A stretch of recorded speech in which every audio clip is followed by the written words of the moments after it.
Chair Guido, we are now live. You may begin. Heather.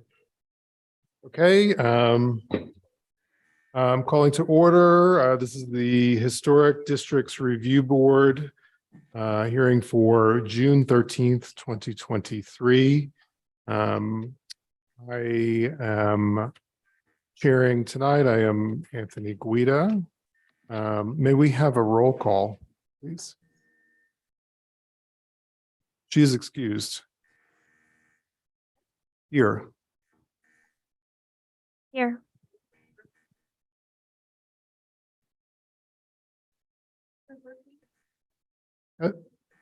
Heather, is she on Zoom? Member Berkeley? Oh, now I can hear you. Member Berkeley is on Zoom. Okay, thank you. Member Beachside? She is excused. Member Bienvenue? Present. Thank you, Mr. Chair. You have a quorum. Thank you very much. Next item is the approval of the agenda for tonight. Are there any changes to the agenda either from staff or from the board? No, Chair Guido. Thank you, Heather. Can I have a motion? Aguilar Madrano seconds. Okay, can we have a roll call vote, please? Member Aguilar Medrano? Yes. Member Berkeley? Yes. Member Bienvenue? The motion has been approved. Thank you. Next, we have approval of minutes, but there were no minutes posted. Is that correct? Okay, thank you. Next item, item D, approval of findings of fact and conclusions of law. We have 3 tonight. Members of the board, any changes to these? No. May I have a motion? I move to approve the findings of fact and conclusions of law as submitted for 2023-006705 for 10 Donga Spar, 2023-006704, 406 Donga Spar, and 2023-006709, 130 South Capitol Street. Thank you, Member Benvenue. May I have a second? Aguilar Madrano second. Thank you. A roll call vote, please. Member Berkeley? Yes. Member Bienvenue? Yes. Member Aguilar Medrano? Yes. The motion has been approved. Thank you. Great. Next up is matters from the public. Any members of the public wishing to speak tonight, please make your way down to the podium, or if online, please raise your hand.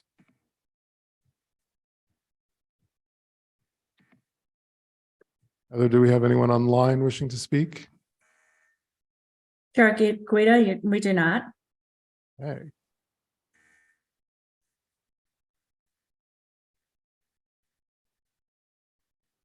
No, this is just in general comment. Okay, seeing none, we're going to move on to the next item, staff communications. Heather, are there any announcements from staff? Yes, Chair Guido. First of all, I would like to make the announcement that Gary Mokino is now the Historic Preservation Division Manager. Gary brings a lot of experience to the city, in addition to having 18 years with the city itself in the inspections side, as well as enforcement side of things. He also has managed the Department of out parks, and there's also another part that I'm forgetting, so maybe Gary can help me, but for the Pueblo of Tusuque, and comes from a law enforcement background as well.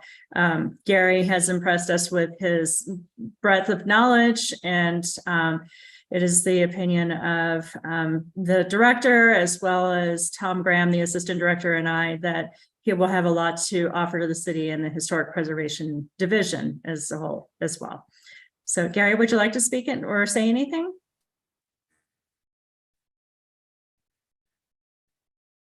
Okay, yes. Yeah, my name is Gary Mokino. I've been with the city of Santa Fe for 18 and a half years. I've been doing inspection and department enforcement for that time. And previously to that, I was the director of law enforcement with the Pueblo of Tusuque Parks and Wildlife Department, certified law enforcement. So I'm happy to be here and serve the city of Santa Fe. Welcome, Gary. Other announcements? Chair, there are not. Frank? Mr. Acting Chair, yes, I just wanted to bring to the board's attention that tomorrow night's governing body agenda, there will be two recommendations from the Historic District Review Board that will be presented to the governing body with respect to the projects at 220 Rodriguez Street, which was heard by the H Board on February 14, 2023, and also the exceptions with respect to 110 Calle La Pena, which was heard and recommended by the H Board in a hearing on November 22nd, 2022. Thank you, Frank. Do we have any indication of when the text amendment for this particular issue of exceptions having to go to governing body will be heard by the governing body? Well, Mr. Guida, since that is a legislative issue, I'm not involved in it. My boss is assigns other assistant city attorneys to do legislative issues. I believe Ms. Lamboy is working on that. Perhaps you can answer your question. Yeah, Chair Guida, with reference to the text amendment, it has been delivered to the city attorney's office. Frank actually had some comments that were shared with both me as well as the city attorney and, of course, Jason Klug. And at this point, we are waiting to get it on the agenda pending the attorney's office review. Okay. Heather, the update. We have nothing under old business tonight, so I'm going to move on to new business. We have 10 cases tonight. We have this board has a responsibility to be efficient with the public's time, with staff time, and with the volunteer board's time. And so tonight, I'm going to limit staff comments 3 to 5 minutes each. Let's stick to the relevant issues and facts of the case and staff recommendations. Applicant comment will be the same, about 3 to 5 minutes, and public comment on cases will be kept at 2 minutes each. Before we begin, I'll just want to notify everyone that if you disagree with the board's decisions tonight, appeals can be made within 15 days of the findings of fact and conclusions of law being approved by this board.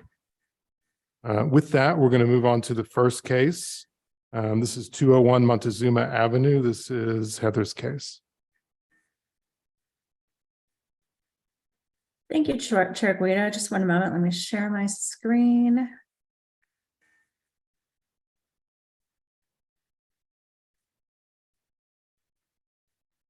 Okay, can you see my screen? Yes. Okay, thank you. So the site is located in the Historic Transition District at 201 Montezuma Street, which is on the northwest corner of Galileo Street and Montezuma Avenue. The site actually has been occupied by several different buildings in the past, but the current building right now is the old Santa Fe Inn and is currently in hotel use. With reference to the area of impact for tonight, there will be only a portion of the building that is impacted, and it is this front round area of the building. Previously, this building was a Journal North building, and that was the press room. And now it is being used as offices, and the applicant would like to replace the offices with hotel guest rooms. Additionally, a proposed 5-foot screen wall will be constructed to shield the view into the guest rooms from the street, and there will be window and door replacement. Furthermore, there is a coyote fence that is being proposed along the west property line to separate this property from the county courthouse to the west. So this is an aerial illustrating the location and the orientation. So the Baton Memorial Building is located to the east and south of the site. Immediately across the street is the open space area associated with the state capitol. And then this is the county courthouse building. You can see, if you make note, that there is an entrance to an underground parking garage immediately adjacent to this property to the west. The applicant is also proposing entry monumentation, and this entry monumentation will be along Montezuma Avenue at the either side of the driveway at the entry. Sorry, wrong way. So the applicant is setting back the entry monumentation so that it complies with site visibility requirements. So it won't be immediately adjacent to the street, but will be stepped back a little bit. You can see the footprints of the proposed monumentation. The old Santa Fe Inn, the sign itself will be compliant with standards as they relate to signage in the historic districts. The monumentation will also have the same color as the existing old Santa Fe Inn. So diving deeper into the coyote fence, as it relates to the entry monumentation, you can see that the monuments, I'm sorry, I got cut off a little bit here. The monument signs will be located here on the far south edge of the property. And then the coyote fence is proposed to be constructed along that western property line at a height of 6 feet. There's lighting as well that is already in place. And what you don't see in this graphic is that there are trees in place as well. And you can see them on the actual site plan view. So the view primarily along Montezuma Avenue as it relates to this coyote fence is going to be concealed with the exception of this one small area. I'll let the applicant go into detail further as to why they're requesting the coyote fence. But once again, this is that entrance into the parking garage for the county courthouse. And generally, I think this will be the approximate location of the new proposed entry monument, and then the coyote fence would be along this western edge of the old Santa Fe Inn's property line. And once again, with reference to that landscape area, I will let the applicant speak to that. That property is not under control of the old Santa Fe Inn. So the historic transition district standards call for exterior walls that express a massive appearance. The colors have to be earth tone, and the walls, there must be a wall dominated approach in the architecture. And then the transition district is characterized by the relationship with the rail yard in the Guadalupe district. There was a gas station on this site. You may have seen in your packet the picture from the 1980s of that gas station and the old building inventory form. And here on the 1942 Sanborn map, you can see that there was a gas station at that time. And Montezuma itself was characterized by auto sales and service and more industrial types of uses, with the exception of the fire department building, which was identified in this past summer's historic building survey as one of sort of the original buildings in the transition area that helped to serve both the downtown as well as the Guadalupe West Side area. And so this is the site currently. The parking lot would be in this general area. I'm not certain whether the property line is the same, but it's roughly that orientation in terms of this portion of the site. Coincidentally, there was a hotel that or tourist camp that existed on the site of the old Santa Fe Inn for those rooms that are existing to the north. So based on all the approval criteria and criteria associated with the historic district transition district, staff recommends approval for the proposed changes and upgrades to the property. And that concludes my presentation. Thank you, Heather. Very clear. Board members, any questions for Heather? Can we have the applicant come down and be sworn in, please? Are you both going to be speaking or just, okay, so I'll go ahead and swear both of you in at the same time. Hi, how are you? Do you swear under the penalty of perjury that the testimonies you're about to give are the truth, the whole truth, and nothing but the truth? Thank you. Please state your name and address for the record when you approach the podium. You can, I'm not sure. She can show you how to do.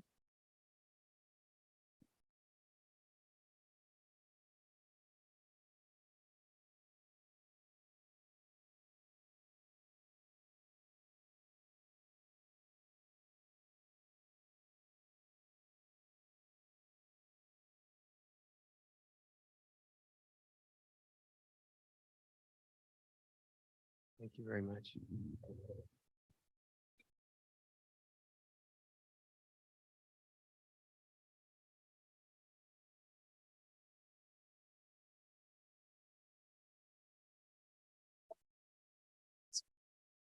I can lean down too. Thank you. And then, I don't know, do I need to share screen probably?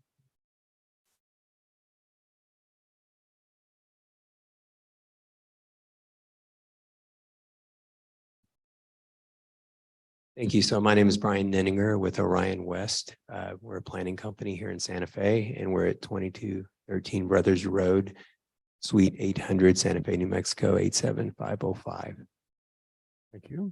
So Chair Guida, members of the board, thank you for hearing us this evening. I'm going to just try to address a few things. I know you have a busy night tonight. Heather did a great job. I just want to show you on this screen or this map, and maybe I can blow this up a little bit.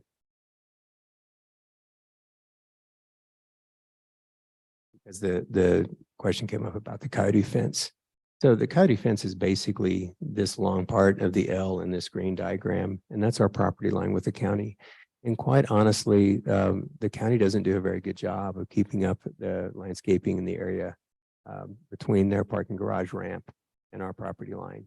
And so it's really our desire to screen that so that our guests have, you know, first a sense of privacy because of all the traffic going in and out of the garage. And secondly, since we don't control that landscaping, just to keep it, you know, so they don't have to see what's a little bit of an eyesore over there at the moment. So that's really the primary reason for that coyote fence. It is between property lines and not on any of the streetscapes. So once you get to the streetscape, I'd point out that the monuments are what you will see at the streetscape. So the other thing to note is the building was originally built in 1992. So it was a newer construction. It's not historic. Of course, you probably saw that in your assessment. And in 2015, the previous owners basically converted what used to be also part of the AVP general space where my cursor is, not in green, through 13 hotel rooms. And so what we're doing is really finishing that line of work with an additional 4 hotel rooms in the single story space. Just going to go quickly. Oh.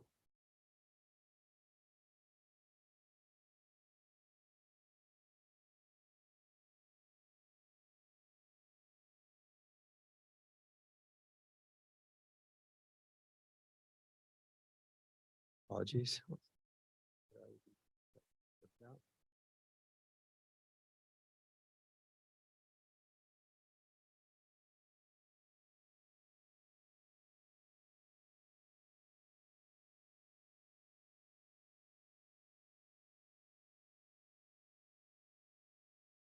What I'm going to go to here in just a moment is just get you the fencing details, and then we can stand for questions. And I have our architect here, Mark Hogan. So if you do have any questions, in 1 moment, please.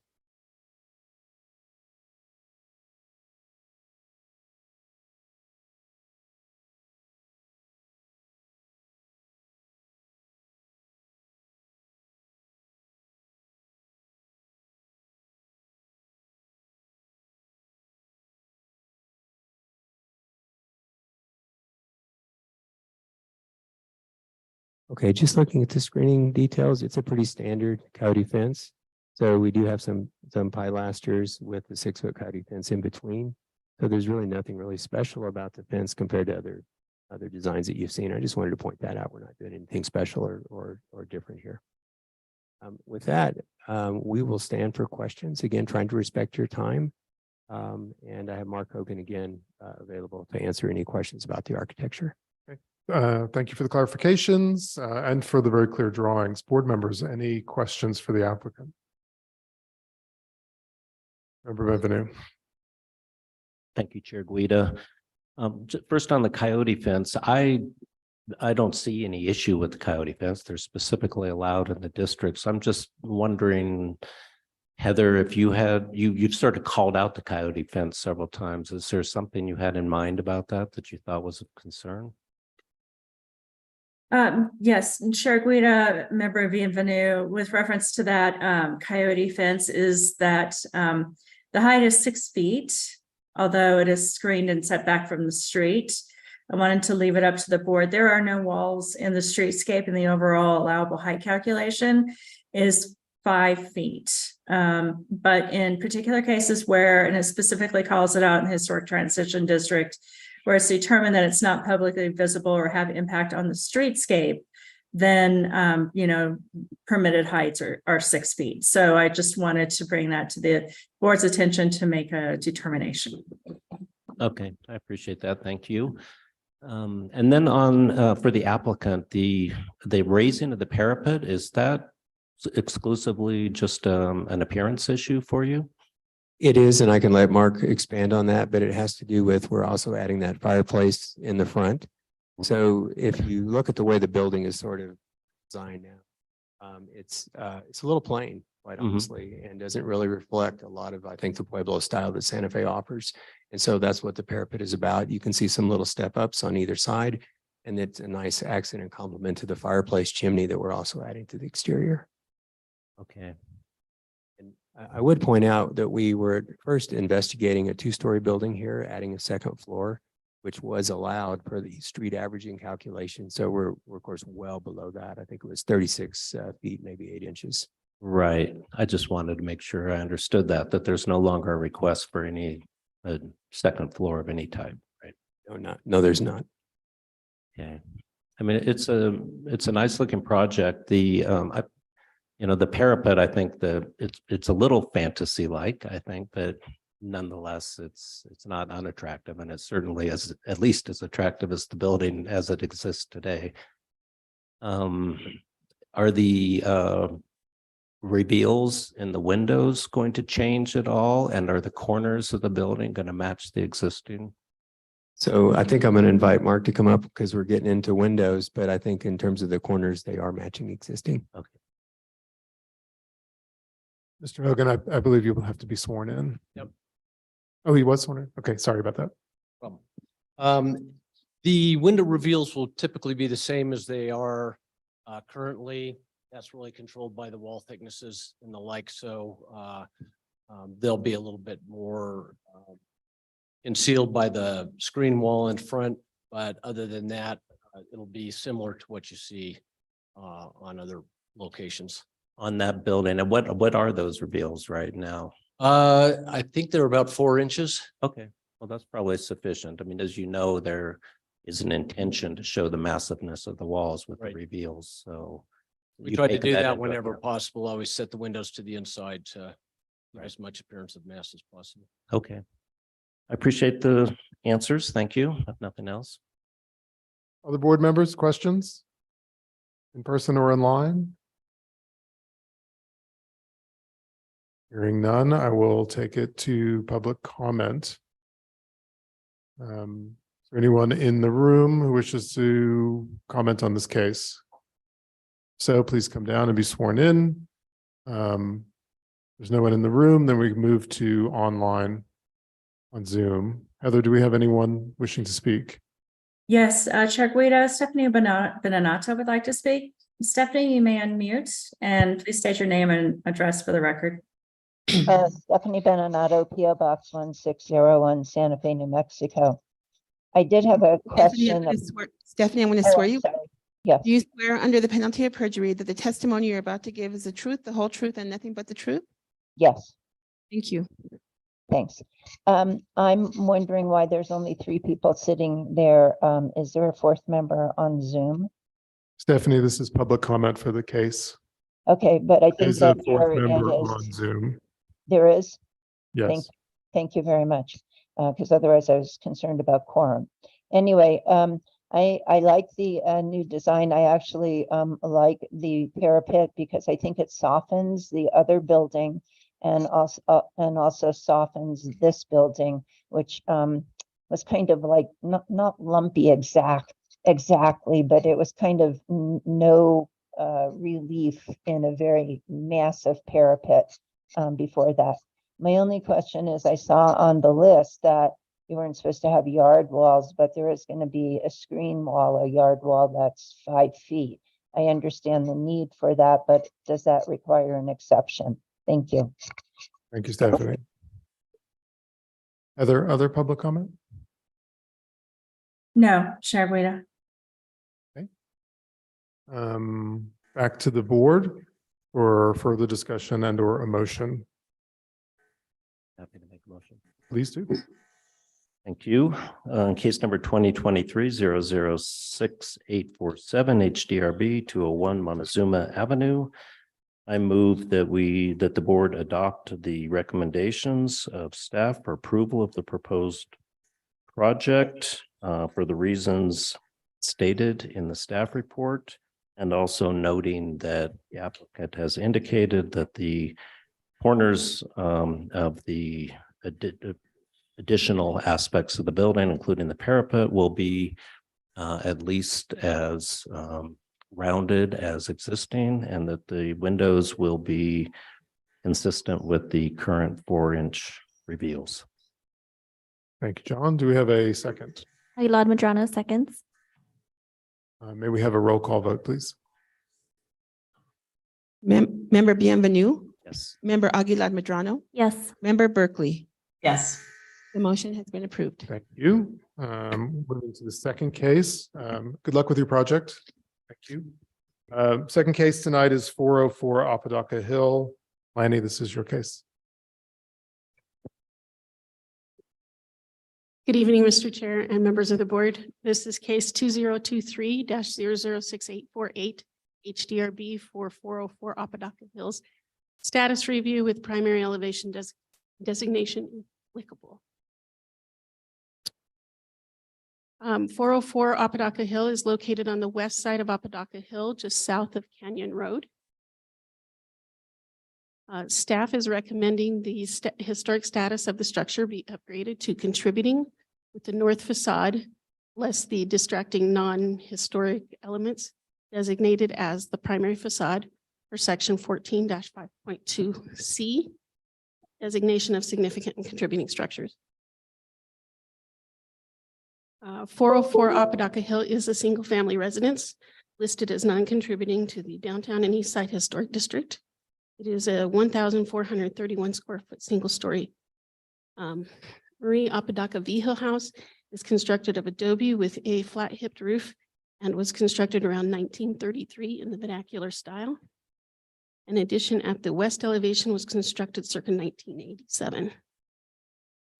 At the same time, a porch was added to the east elevation. The home has textured stucco in a faded Amarillo tone. The roof is noted to have slight shed pitch in corrugated iron in the 1983 Hickey form. The roof is currently sheathed with corrugated metal panels. The main residence door of the original structure faces north. An east side entry was installed prior to 1983 and currently serves as the main entrance to the building, so it enters directly into the bathroom. Most of the windows appear to have been installed in the 1950s and are still casement windows. The south elevation windows appear to be older wood sash windows. The north elevation is nearly symmetrical and is divided into 3 areas. The east and west section of the facade have rectangular openings holding steel casement windows from the 1950s. The center section of the north facade is the entry to the structure. Porch has 5 crumbling concrete steps and has a 3/4 glass door divided into 9 lights. The door is hung on butted hinges and does not appear to be historic. The door side lights have 5 panes each. The porch roof decking has large vigas topped with wide boards, and a wood lintel runs above the opening. The beam is carved with a repeating pattern of stars and circles. The non-historic plywood structure to the west end of the north facade shelters the stairs to the basement. While the residence exhibits little architectural significance, the house is over 90 years old and is associated with the family that built up the neighborhood. The most significant aspect of the home is its recessed porch at the north elevation. This space with its formal door and carved beam is important. Other non-historic elements of this facade, such as the steel casement windows and the plywood structure, distract from the character and historic design of the residence. And with these details under consideration, the recommendation is to upgrade the house to contributing status with the north elevation less than non-historic elements designated as the primary facade. This is a facade map to help you with Sure. assigning primaries if you need it. Okay. I stand for questions. Thank you, Lanny. One quick question. What is your understanding of the time period of the tipped roof construction? Was this once a house with a flat roof and a parapet, or was this part of the original design intent? I don't think it's ever had a parapet. It's always, but it's been a flat roof and then it's been moved to a pitched roof. The hip gable in the middle, we believe, is over what used to be a chimney. So do you include the roof form in your recommendation of historic features or not? No. Thank you. Member Aguilar Madrano. Thank you, Chair Guida. Lanny, do you know anything more about the side lights on either side of the front door, I guess, on the north facade? I know you just mentioned that the door itself is not historic, but do we know anything about those 5 windows? No, I don't. Just what John Murphy wrote in his HCPI form. Yeah, and I don't think he mentioned those ones in particular. I just noticed they were wood when we were out there, but okay, thank you. Other members of the board, questions for Lanny? Yes. Thank you, Chair Guida. So when we did our site visit today, we talked about the windows. In the staff report, I think you recommended that the which facade is it? It's the north facade be designated as primary. And you said excluding the non-historic steel windows and the non-historic plywood structure that's attached. I think that they're actually historic, the steel windows, because the Murphy report indicates they were from at least the 60s and maybe the 50s, but maybe you meant non-original. Correct. They're not original, but they were from the 1950s. So they are actually They are historic. actually historic, yes. Yeah. And then there are wooden windows on a number of the other facades. Do you think those are original? The south and the west facades, yes, probably. And weren't there on the north as well some No, the north was just steel casement. steel casement? Okay. And this is where we get into this issue with the way the code is written, that the only way to protect those from being replaced in kind, now I'm referring to the wooden windows, would be if they're located on a primary facade, correct? But that would require, if we wanted to protect those windows, designating at least 2 of the facades as primary. If you wanted all 3, that would actually be 2, and then my recommendation for the north. So it depends on how you wanted to set that up. Okay. Member Benvenu, in the past, we have called out in a designation character defining elements that are not on primary facades. Okay. And with the intent that that could potentially preserve them? With the intent that that is part of the designation and that they are part of that designation of the structure in general. So without burdening the structure with the primary facade designation.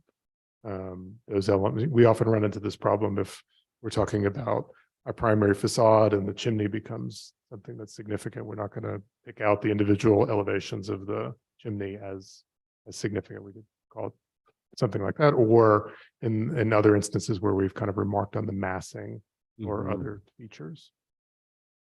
Okay. Okay. That's all I have for now. Thank you. Lanny, is there an applicant that with this case that wishes to speak?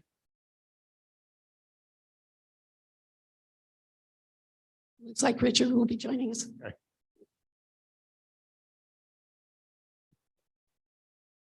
Do you swear under the penalty of perjury that the testimony you're about to give is the truth, the whole truth, and nothing but the truth? Thank you. Please state your name and address for the record.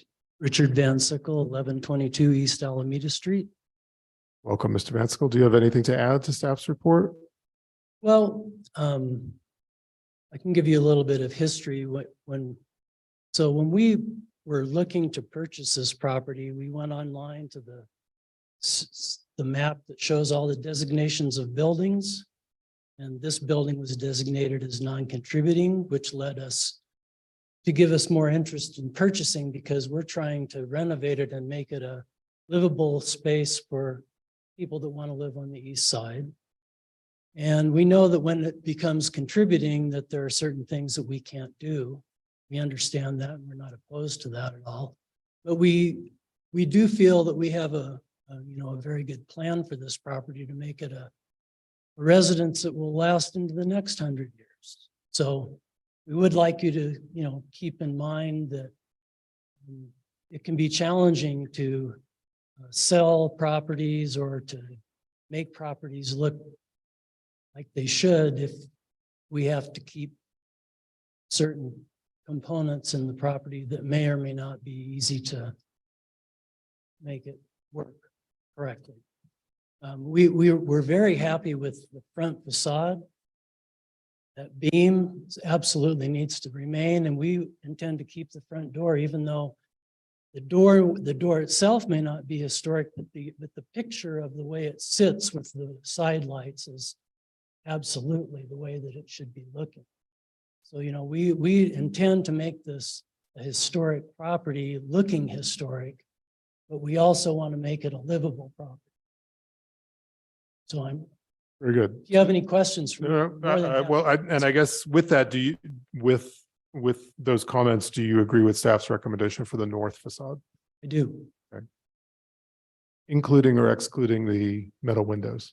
Well, if we're told that we have to keep them, of course we would. But we believe that we can put a window in that looks exactly like those windows, other than the fact they wouldn't be metal. And they would also be a better window than what's there now. Those windows are only partially functional. They weren't left with some of their parts. They were left without screens. There's a lot of complications with those, even though I understand the fact that they are 50, 60 years old. I think that in trying to create a property that makes this a residence for the future, that we would be better off if we were able to replace those. But if we aren't, then we'll follow what the board wants. Thank you for your comments. Board members, any questions for the applicants? Okay. Before we move to public comment, just one note, I appreciate Lanny's report. And I think in the report, the exclusion of the windows from the designation. And I think that's a right move. When we're looking to determine the status of a structure, its contributing status, it's, we look to character defining elements, we look to the features that contribute to the district. The windows may be old, and they may be older than 50 years, but they may not be elements that contribute to the status and significance of the structure. Let's have public comment. Is there anyone in the room who wishes to comment on this case? Heather, is there anyone online that wishes to comment on this case? Yes, Chair Guida. Stephanie Beninato would like to comment. Just one moment.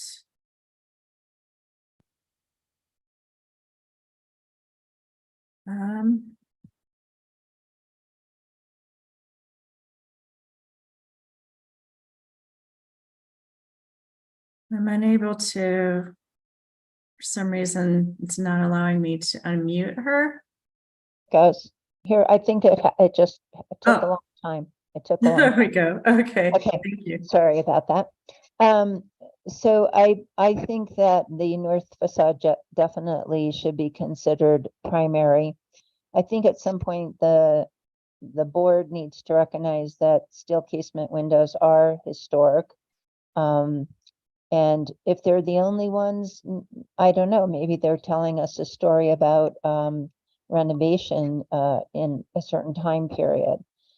I would think that, even if you say the other wood windows are important, that if you don't designate the facade as primary, they won't require exceptions and they can be more easily changed.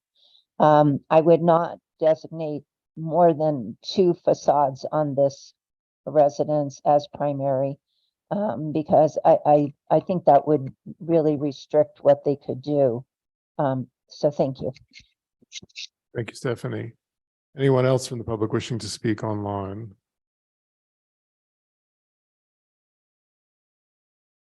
Heather, I think you're muted. Still muted. No, Chair Guida, sorry, I have too many windows going at the same time. Sorry about that. Okay, thank you. Back to the board for further discussion and or a motion. Member Aguilar Madrano. Thank you, Chair Guida. I agree with John Murphy's report and staff's recommendation that status should be upgraded to contributing. I also agree with the north facade. The one part I do disagree with, I guess, would be the steel windows that are from the 50s. I don't find them distracting, like the report states. I'm also on the fence about the south facade. In particular, that's the facade that contains the 2 wooden windows. And his report states that those are older than the steel windows, that the steel windows are from the 50s. I'm thinking that maybe these are the wooden windows original to the house on the south facade. I'm still thinking through, though, what the best way, if that's something we decided we want to do, was to protect those windows on the south, whether the better way to do that would be to just designate those as features on a non-primary facade, or to designate that whole facade as a primary as well for a total of 2. So curious to hear other thoughts, but that's where I stand right now. Thank you. Further discussion from the board or a motion?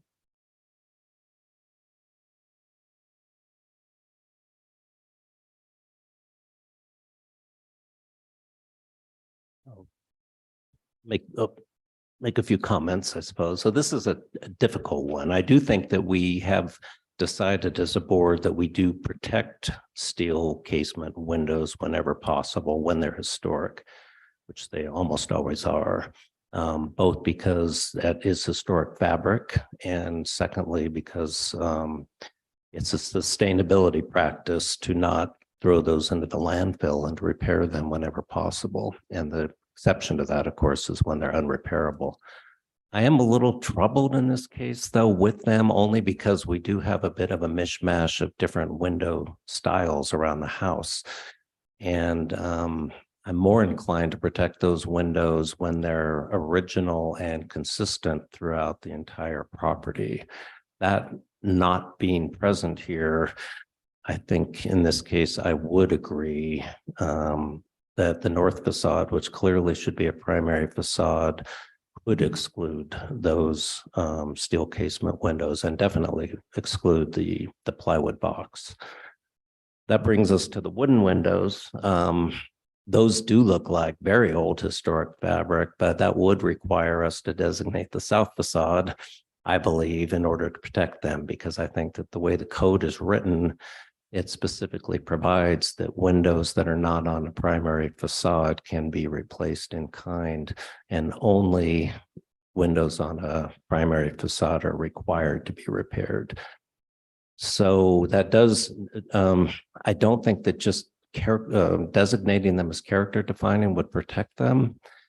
And on the other hand, I think that in this particular case, it would just be going too far for a structure of this nature to be trying to protect so many facades on it that would prevent anyone really, I think, from being able to utilize it in the future. So given all those sort of competing considerations, I'm inclined at this point to agree with staff's recommendation on the, definitely on the contributing status, as well as the primary facade being the north facade and excluding the windows and plywood box. So I would make a motion to that effect. Yes, please. And would you also speak to the roof in your motion? Sure. So we'll see how this goes. So in case number 2023-006848 HDRB, 404 Apodaca Hill, I would move that we adopt staff's recommendations, that the board adopts staff's recommendations, upgrade the property to contributing with the north facade, less the non-original elements be designated as the primary facade, those non-original elements being the steel casement windows and the plywood box, and that the hipped roof being non-historic according to the record be excluded from the contributing status. Very good. Do we have a second? Berkeley seconds. Thank you. Roll call vote, please. Member Aguilar Medrano, No. Member Berkeley, Yes. Member Bienvenue. Yes. The motion has been approved. Thank you very much. Okay, on to the next case. This is also Lanny's. This is 1122 Old Santa Fe Trail. Another status review case.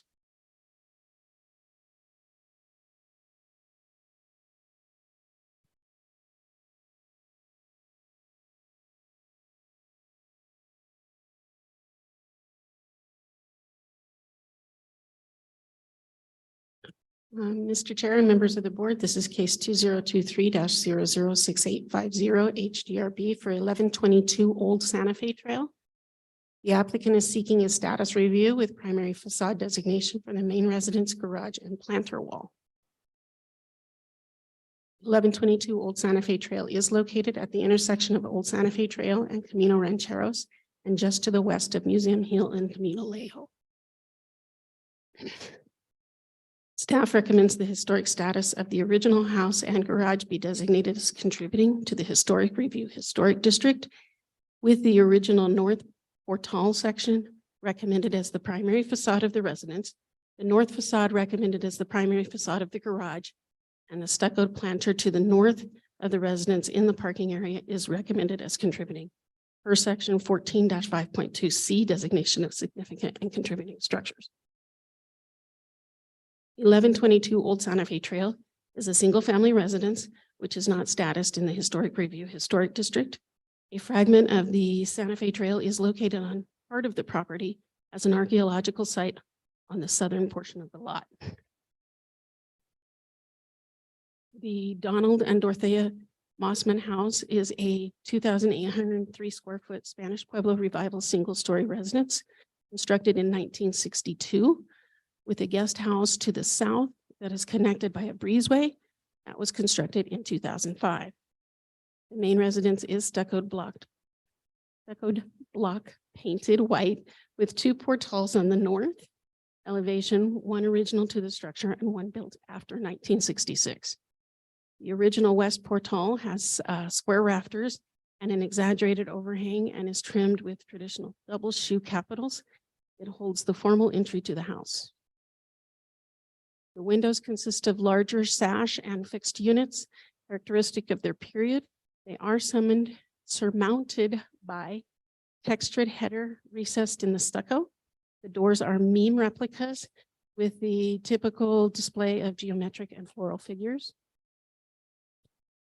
The 1,501 square foot guest hall runs parallel to the older home and has modern windows, including lines of small square casement units across the north and south elevations. The structure has an overhang on its north facade. The north facade has a risolil applied more stylistic than functional. Original to the property is a garage located a few feet northeast of the house The freestanding block constructed building has doors facing north and a window on the east elevation. The stucco planter to the northeast of the residence within the parking circle is most likely original to the house from 1962. It is easily seen in the 1966 aerial and previously enclosed an oval lawn and grid pattern garden. The garden has given way to native plants. While most of the residence does not stand out, elements of the primary house are characteristics of a time. The north elevation, specifically the portion that holds the original portal and entry, best represents this period. Therefore, the recommendation is to designate the original house and garage as contributing to the Historic Review District, with the original north portal section recommended as the primary facade of the residence.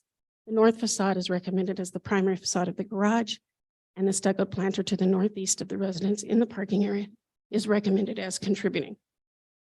A facade map is here, so you can help you with primary facades if needed, and I stand for questions.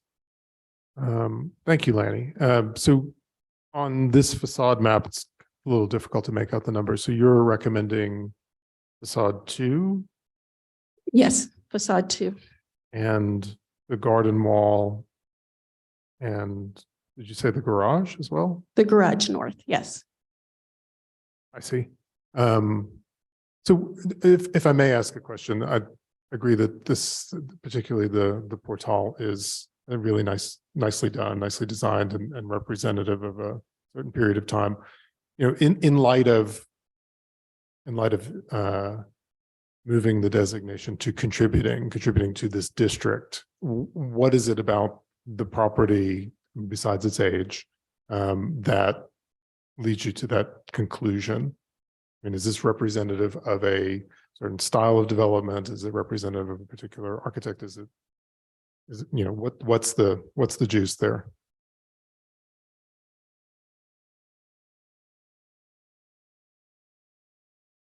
The house actually has a very long history. Part of it having to do with the people who lived there and when it was there. And it does have the trail ruts going around it throughout the area.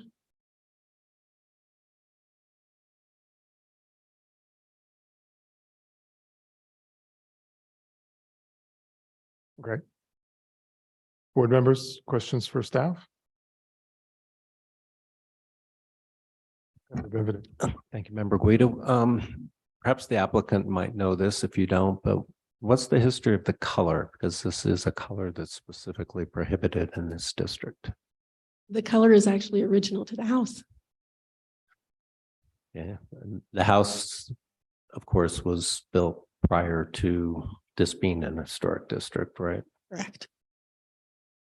Okay, so it's non-conforming, which triggers the provision in the code that non-conforming structures are not to be altered except to bring them into conformance. Correct. Okay. I'd also just comment that on the issue of its significant, or whether it contributes or not, I felt fairly strongly looking at the packet that it did not. I thought it was extremely nondescript, really representative of kind of this low point in many ways of attempts to meet Santa Fe style without really doing anything distinguished architecturally. But in person, the building actually has some very pleasant qualities to it. In particular, what I hadn't noted on the photographs is all the walls are battered. So it really does present a monolithic sort of massive appearance, although the reveals are quite shallow on the windows, but nonetheless, it looks like it's built out of Adobe. Your staff report indicates it's block, but if it's block, they went to the extra effort to make battered walls. And I think it's sited very nicely on the property. And in this particular case, the question is, does it contribute not to Santa Fe generally, but to the very specific district that it's in, which is this historic transition district? And that district doesn't have a lot of, or is this review? This is review, right? This district, the review district doesn't have a lot of really historic properties. It has many, many more recent properties in them that conform to the style. And this is one that predates the designation of the district and does seem characteristic of the kinds of buildings that were being built in this district, for better or for worse. So I do think it does meet the definition in the ordinance of a contributing structure. Those are my only comments for now. Member Aguilar Madrano. Thank you, Chair Guida. Do you know, I know the second portal on the north facade it just says post 1966. Do you have any idea more narrowed down of when that second portal was built? Or the No. owner might be able to speak to it? John Murphy and I couldn't find a date. Okay, thank you, Lanny. Do you have an applicant or owner that wishes to speak? Chair Guida, Yes. if I may interrupt, I'm sorry. I would just like to bring to the attention of the board, so there's sort of the balance of historic preservation, but also historic streetscapes, as well as, you know, historic development. And so this area represents what the Amelia White sisters developed as DeVargas Heights. And so DeVargas Heights was one of the first sort of suburbs of Santa Fe. And so we are moving into a very distinct, you know, period of time, which might not be considered sexy by a lot of people with the modernist touches and styles, but it is certainly part of our heritage and history. And the original interpretations of old Santa Fe style might be something to note. So with reference to the contributing status, I think that there's not only the building itself, but also the context and the history of the development in that area. Thank you for that, Heather. I believe my applicant was supposed to be online.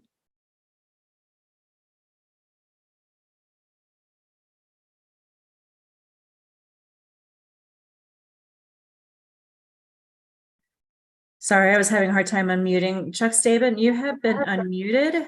Please state your name and address for the record, and please be sworn in. Yes, I'm Chuck Staben. I currently live at 1308 East Jefferson Street in Boise, Idaho. My wife and I own the property that's being discussed, 1122 Old Santa Fe Trail. Thank you. Do you swear under the penalty of perjury that the testimony you're about to give is the truth, the whole truth, and nothing but the truth? I do. Thank you. Mr. Steven, thank you for joining us. Do you have anything to add to staff's presentation? Do you agree with their recommendations? I don't have much of anything to add. We're at a very early stage in the design process to potentially remodel this property for moving to Santa Fe. It seems reasonable to me what's been discussed. I was a little surprised the north face of the garage is considered historic. It is very plain, but I don't object to that. Thank you. Board, any questions for the applicant? Okay, with that, I'll take it to public comment. Anyone in the room wishing to speak, please come down to the podium.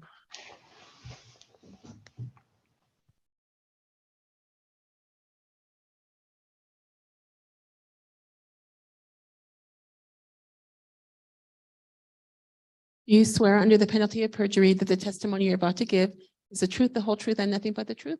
I do. Thank you. Please state your name and address for the record. My name is John Eddy. My address is number 14 Avenida Campo Verde, 87506. Evening, John. Evening. Short staff tonight, I see, but you're doing a great job. I heartily encourage you to adopt staff's recommendation on this property. I think the insights that they brought to the discussion are compelling and accurate. And I also think that in the spirit of continued preservation and protection of the historic context associated with this property, such as the elements of the Santa Fe Trail, which I was familiar with as a child growing up in this neighborhood, are a very important element here. So I encourage you to adopt contributing on this property. Thank you very much. Thank you, John. Anyone else in the room wishing to speak? Take it to Zoom. Heather, do we have anybody from the public on Zoom wishing to speak? Yes, Chair Guida, Stephanie Benenato would like to speak. Stephanie, may I unmute? Thank you. Stephanie Benenato, PO Box 1601, Santa Fe 87504. Excuse me, I too would like to speak in support of the staff's recommendation for this building and the garage. Thank you. Thank you, Stephanie. Are there anyone else? No, Chair Guida. Thank you very much. Back to the board for a motion, please. Member Aguilar-Madrano. Thank you, Madam. Sorry, I'll answer the- Chair Guida. In case number 2023 006850 at 1122 Old Santa Fe Trail, I move to approve the application as submitted, upgrading the status of the main building and the garage to contributing and designating the original north facade as primary, excluding the portal that was constructed post 1966. Thank you. Do we have a second? Second, and propose friendly amendment. I'm not sure if this was already mentioned in the motion. Was the stuccoed planter also a part of the motion as contributing? Thank you. That was the intent. So that would be accepted as friendly. And did you have any thoughts that you wanted to incorporate into the motion about the color of the property? If we could, I would just have it noted that the current color is not in compliant with the district standards, so that we can have that on the record. I Guida? guess propose a friendly amendment that the colors be specifically not part of the contributing status. Oh, yes, that's accepted as friendly. Thank you. Okay, we have a motion and a second. Can we have a roll call vote, please? Yes, Member Berkeley, I'm sorry, I didn't get a chance to ask a further question. May I go back to discussion before we go to vote? Well, we're in the middle of a motion. Well, the motion suddenly excluded the color, but I disagree with that. And I wondered if we could, I wondered why all of a sudden the color was discussed as being excluded. Because that was a staff recommendation. Maybe the contributor to the motion can kind of explain the rationale. Sure, I'm happy to.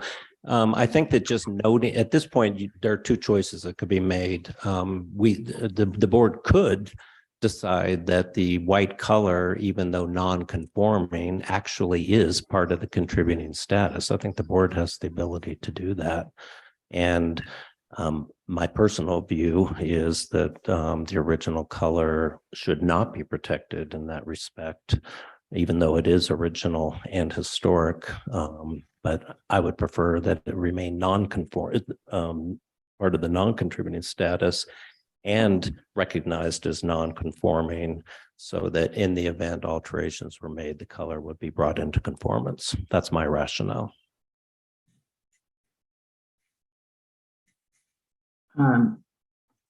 Okay, so then I guess why is the house considered contributing then? Because sort of the main characteristic, in my opinion, of that house is the white color, which is its original color. Member Berkeley, what I would recommend is there's been a motion made, it's second, and we're up for a vote. I would say vote in line with your comments and we can move forward. Okay, then no. You said no. Correct. okay, Member Bienvenu, Yes. Member Aguilar Madrano. Yes. The motion has been approved. Thank you. Let's move on to case number 4. Ramon, this is your case. This is 234 Anita Place in the Don Gaspar Historic District. Also a status case.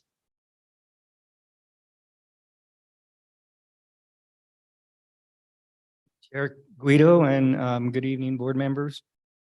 Indeed, this is 234 Anita Place. Its current status is contributing, and primarily we're here to give primary facade designations.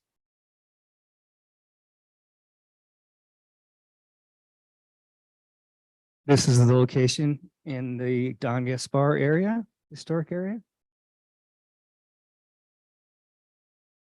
The aerial site plan shows a garage that has been renovated to an apartment to the south.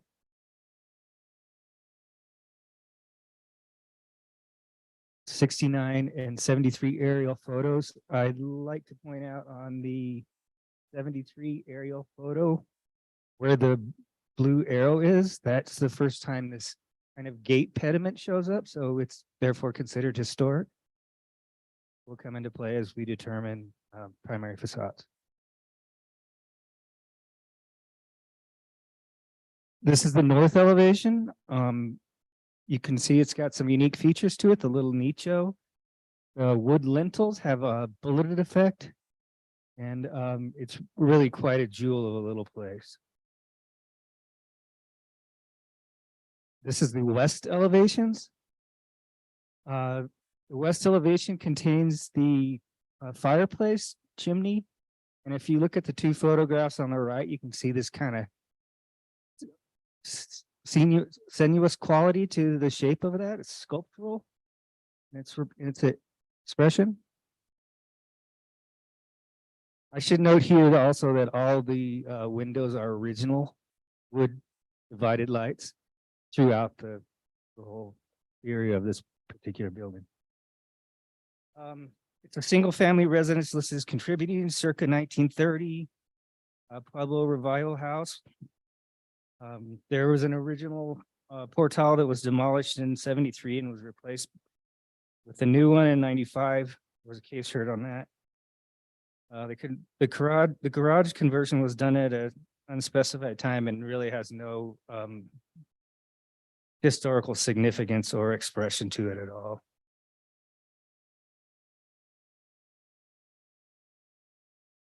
The applicant requests a primary facade, so let's move on around the building here. The east elevation.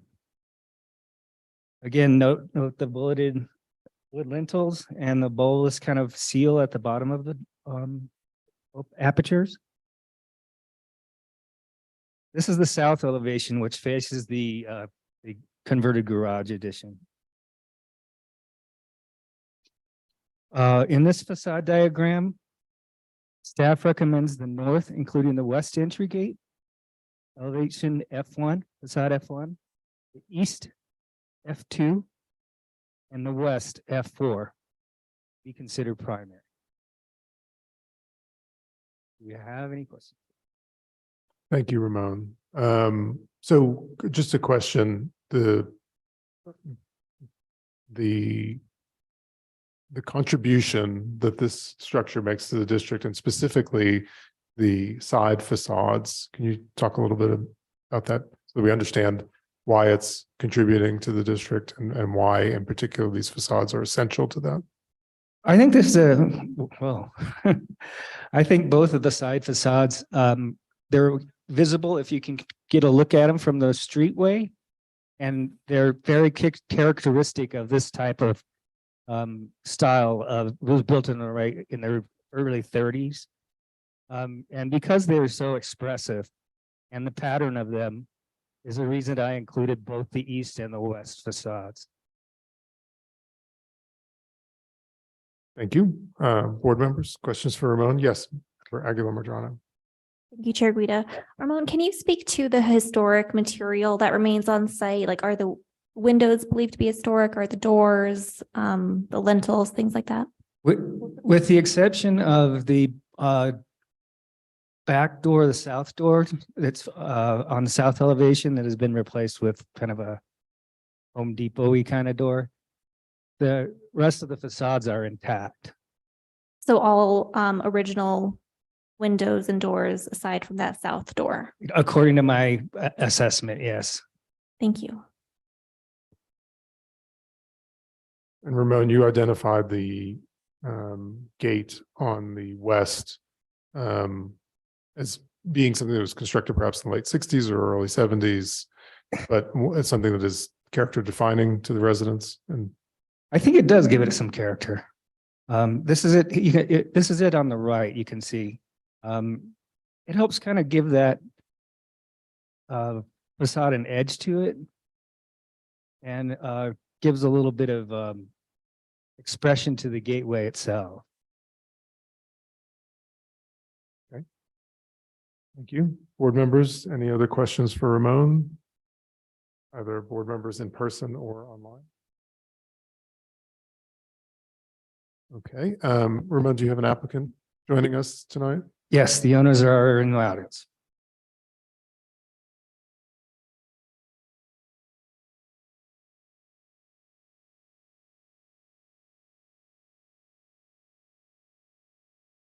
I'll swear both of you in. Do you swear under the penalty of perjury that the testimonies you're about to give are the truth, the whole truth, and nothing but the truth?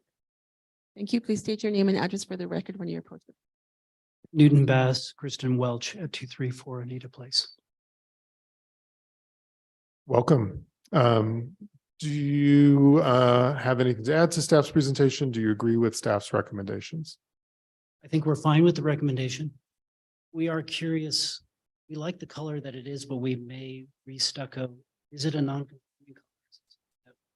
No, so if we want to do the same color, that would be fine. Any other questions? Yeah. And Ramon, I don't believe that the color was being included in the status designation.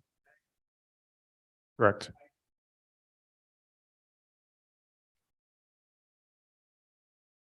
Okay. Good.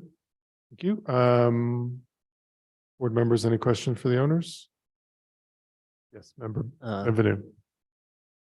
Thank you, Chair Guida. So I also agree with the staff recommendation to designate all three of those facades. It is a bit, it's always concerning when we designate 3 of 4 facades. In this case, though, those clearly are very character defining, as Ramon has pointed out. And in addition, it seems to me that obviously the north facade would be a primary facade. As far as the east and west go, there's not a lot that could be done on those facades anyway, right? Because they're right up against the driveway on one side and a walkway on the other. So I don't think that in this particular case, it would be overly restrictive for the ability to someone to continue to live in this house as it needs to evolve in the future. So We've experienced a lot of water damage through the windows and the roof. With that contributing, would it be that, would we be able to replace some kind on those windows on the side if they are damaged? it depends. Well, I'll just answer that. And if anyone disagrees, staff disagrees, go ahead. But generally speaking, windows, historic windows on a primary facade are to be repaired rather than replaced in kind. But if they can't be repaired, and if a window assessor indicates to us that they're not repairable, then the option is to replace in kind. So much. Any other questions? No, I think that's it. We'll take it to public comment. Anyone in the room wishing to speak on this case, please come down to the podium.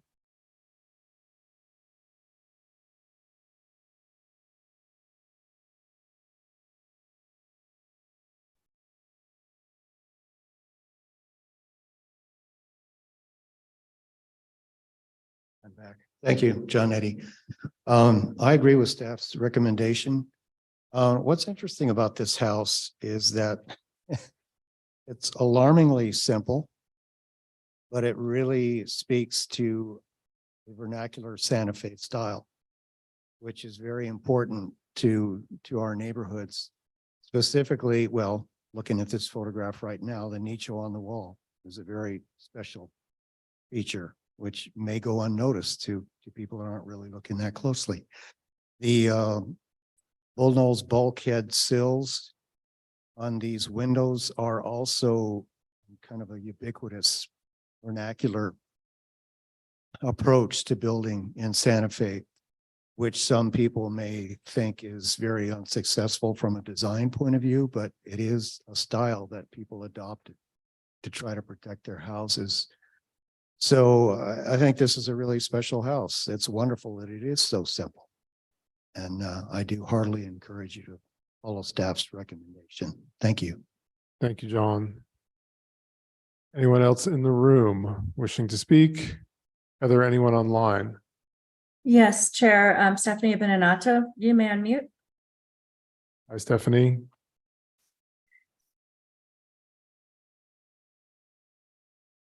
Okay, I think you can hear me now, right? Yes. Okay. I too agree with staff's recommendation. I do think the house, and I do agree with member Bienvenue's assessment that putting the east and west as primary is not going to really hinder development or be a hardship in terms of making it more livable.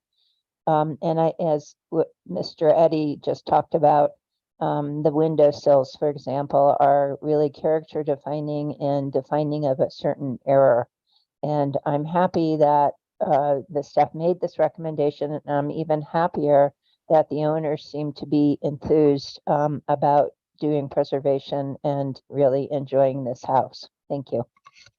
Thank you, Stephanie. Back to the board for any further discussion and or a motion. Member Bienvenue. Chair Guida, before I make a motion, which I'm happy to do, I'd like to ask a question about the gate. What did you indicate was the date of the gate on the north side? It shows up in the 1973 aerial, so it's considered historic. Now, the actual gate, the material of the gate itself, I can't tell you that, but the form of that kind of pediment portal look over the entrance shows up in the 73 aerial. And does it show up in any earlier? Okay. My inclination would be that not be part of the contributing status of the building. I don't have any objection to it. I just don't think that it really is something that needs to be preserved if someone really wanted to make a change. I doubt that they would want to, but given that it's not original, I mean, it fits fine, but I just don't think it's something that we would really want to designate as something that we want to stay that way forever, when it was probably put up there in the early 70s. Anyway, so with that, I will make a motion unless there's any further discussion. Case number 2023-006855, HDRB 234 Anita Place. I move that the board adopt staff's recommendations that the northeast and west facades 1, 2, and 3 are designated as primary, not including the gate on the west side of the north facade, and that the casita remain non-contributing and the stuccoed walls remain non-contributing for the reasons indicated in the HIPP. Do we have a second? Aguilar Medrano will second. Roll call vote, please. Member Bienvenue, Yes. member Aguilar Medrano, Yes. member Berkeley. Yes. The motion has been approved. Thank you. John, thank you for that comment. Ramon, I do appreciate the consideration of an element that was added sensitively to a contributing building, right? That, originality and age are not the only tests, but I do agree with Member Bienvenue that the gate doesn't necessarily become an essential part of what we're defining as contributing to the district. But it's always good to consider these things. I mean, the work that we approve here on historic buildings, we hope will be an important part of the context moving forward. So just because something is not 100% original doesn't necessarily mean that it's not important. But I think it was a good discussion. Thank you. Understood. Thank you for the discussion. Okay, we're going to move on to the fifth case. Ramon, this is also yours. This is 812 Gildersleeve. Also in the Don Gaspar District, status review again. Yes, the status is currently contributing. So we'd like to continue to keep the status as contributing, and I'll make some recommendations for primary facades at the end of the presentation. So let me just read the background summary for you real quick. 812 Gildersleeve is a single family residence listed as contributing to the Don Gaspar area. The house was constructed around 1937 and sits back from the street, the same as its neighbors. It's a very interesting little street in a nice neighborhood. Many of those houses have been refurbished and have been kept in great shape. Unfortunately, this one has not. I think it's been vacant for quite a number of years. It was recently purchased, and the owner would like to determine primary facades to direct any future remodeling projects. He's very enthusiastic about bringing this back to life, so I'm happy to hear that and see that. Here's the aerial. Gildersleeve sits between Berger and East Houghton, or Houghton, I guess, depending on where you're from. This is an aerial of the site. As you can see, there's a driveway that runs along the south side, and it wraps around that retaining wall and into a garage. It's got a full basement that was, according to John Murphy, likely used as a residence for an expanded family. This is the floor plan.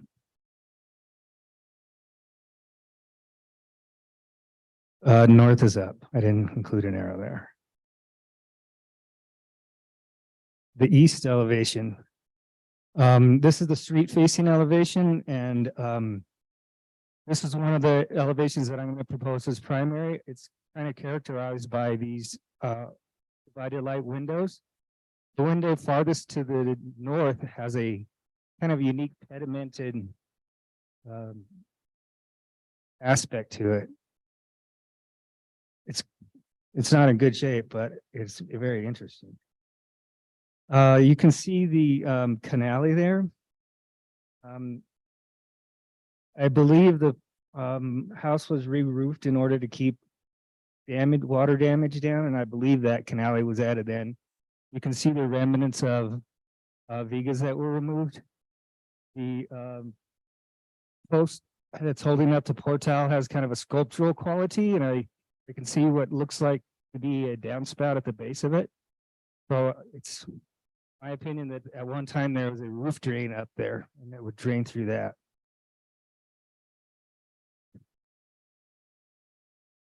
This is the south elevation that holds the living room and the kitchen to the left.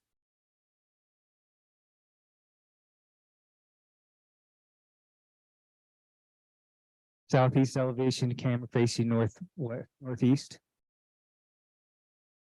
This is the garage. The roof slopes to the west, and so there's been considerable problems with the runoff, right? So my understanding that their plan is to install a French drain to address this continuing issue. It's hard to get a good picture of the north elevation, but it's kind of runs into this kind of rhythmic pattern of those windows at bedrooms and living rooms.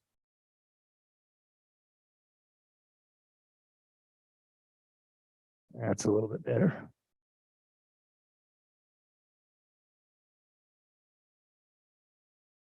So staff recommends the north F1 portion of and a portion of the south elevation FB, F2 to be considered primary. And I'll take any questions that you have. Thank you, Ramon. Board members, questions for Ramon? Yes, member Aguilar-Madrano. Thank you, Chair Guida. Ramon, John Murphy had recommended that the front yard wall be designated as contributing. Can you talk about that a little bit? Because I know it wasn't included in your recommendation. And then also, if you could speak to the south facade and how you chose which section of that should be primary, since the whole thing is not designated. Yes, the yard wall, I went around on that one. I think that what concerned me most was that it's in such poor structural health, its stability is under question. I agree with John that it does add to the streetscape. So I will leave it up to the board to make a decision on that particular wall. Okay. And as for the south facades, facade F3 kind of makes a little nicho corner there. Let me go back. Let's take a look at this. Yeah, photo would be great. And there's what you can't see is there's a gas meter behind the trash cans. And one thing that kind of caught my eye, and it's a very subtle thing, is the window elevations are not the same. The seal heights the windows are at different elevations. So the one that's facing west is actually lower than the one that's facing south. So it's a little incongruent, in my opinion. I'd also like to include that I excluded the security screens from the primary designation. Okay. So this is the original house footprint. Correct. Thank you, Ramon. Any other questions for staff from the board? Okay, Ramon is your applicant here. I believe we have a representative.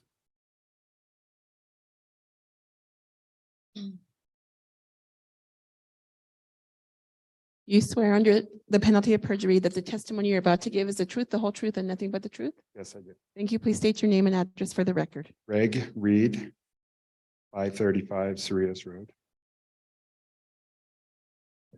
Good evening, Mr. Reed. Do you have anything to add to staff's presentation? Do you agree with their recommendations?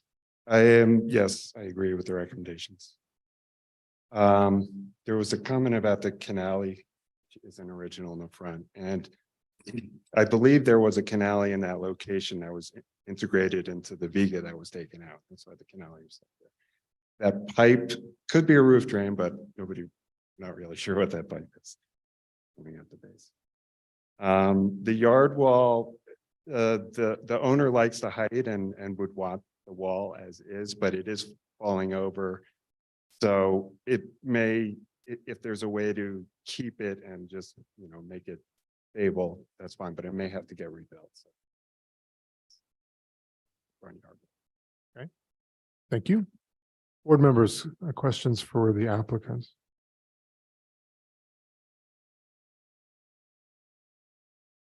Okay, we will take this to public comment. Anyone in the room wishing to speak on this case, please come down to the podium.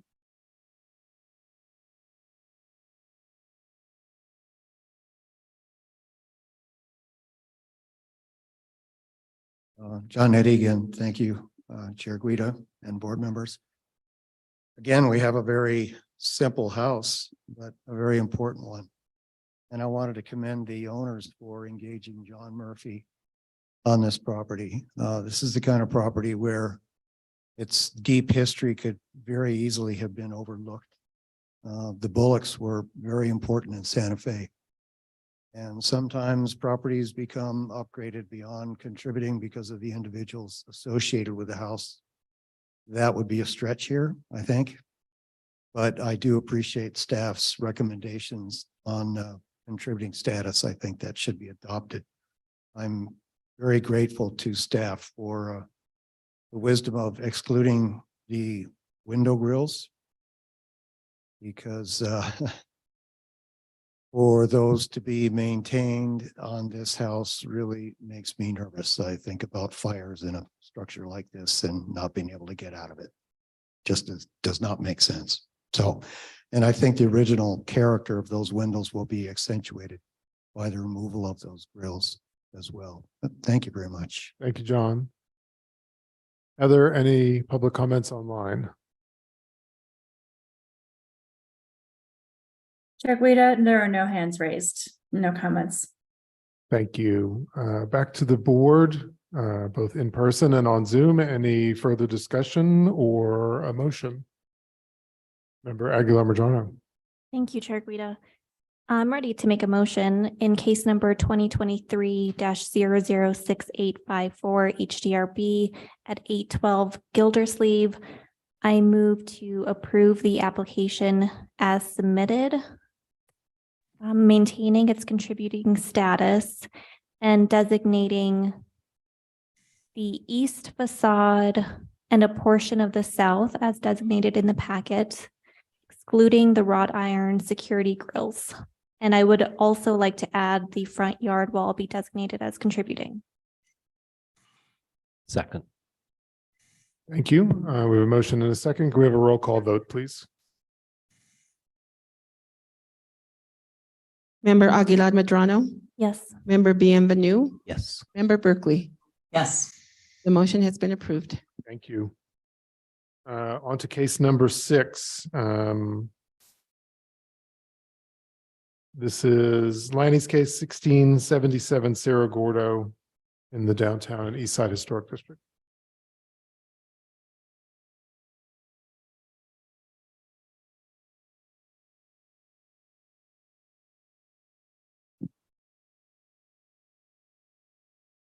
Mr. Chair, members of the board, this is case 2023-006851 HDRB for 1677 Cerro Gordo Road, tract number 11, who requests to construct a freestanding guest house. 1677 Cerro Gordo Road, tract number 11 is located at the edge of the downtown and East Side Historic District towards the rear of a gated community. The applicant is requesting a freestanding guest house to the north of the existing residence. Staff recommends approval of the proposed project and finds that the application complies with section 14-5.2D, general design standards for all historic districts, and 14-5.2E, downtown and east side historic design standards. 1677 Cerro Gordo tract number 11 is a single-family residence listed as non-contributing to the downtown and east side historic district. No previous cases have been located for the property. The applicant proposes to construct a single-story, 1,281 square foot freestanding guest house with 2 portals totaling 96 square feet on the east elevation. The height of the structure will be 14 feet from finished grade and be 16 feet 2 inches from the finished grade to the highest point on the slope as the structure steps up the hill going south to north. The maximum allowable height is 16 feet. I will note that the agenda did state that they were looking for an exception. They did change that, so the exception is no longer required. The windows will be wood-clad awning and casement windows with divided lights. Rooftop appurtenances will include skylights and an HVAC system, neither of which will be publicly visible. The ADU will be stuccoed using Stowe Synthetic San Antonio Brown stucco, and all wood will be in wood tones. Retaining walls will be constructed along the north of the building and driveway with a maximum height of 6 feet. There will be exterior lighting at the doors and garage, though no design is currently offered for those. The application complies with design standards and staff does recommend approval. I stand for questions. Thank you, Lanny. 2 questions. The synthetic stucco, does it match the color of the main house? Or, Yes. okay. And maybe we can also ask the applicant, the trim color, is that specified in the packet? It was a wood color, wasn't it? It's a wood, yeah, so it's gonna match. Member Aguilar Medrano. Thank you, Chair Guida. Lanny, can you speak to the public visibility a little bit more? On our site visit, you and the architect mentioned that there were maybe some top portions that were publicly visible. Can you point that out and give us just a kind of verbal description of that? So it's far enough back from Cerro Gordo Road and it's at an angle where you're not really going to see most of the building. You might see the very top portion of the parapet. Okay. The applicant did take some photos from the roadway. I don't Do you have the capacity to share those tonight? Oh, okay. They're on his phone, so he can't share those. But it's actually very minimal. You're not going to be able to see that much of it from Cerro Gordo. Okay, yeah, that was my main concern on the field trip today, just because, you know, if we deem that one facade, I believe the east in particular, if that's publicly visible, then it would trigger, you know, making sure the doors and the windows are 3 feet from the corners, which they currently aren't. And then the percentage of glazing. My impression was that it wasn't publicly visible. I know we had story poles out there. I couldn't easily spot them, so. It's very difficult to see from the street. Okay, all right, thank you. Board members, any other clarification questions for staff? Laney, does your applicant wish to speak? Yes, our field will speak. Thanks.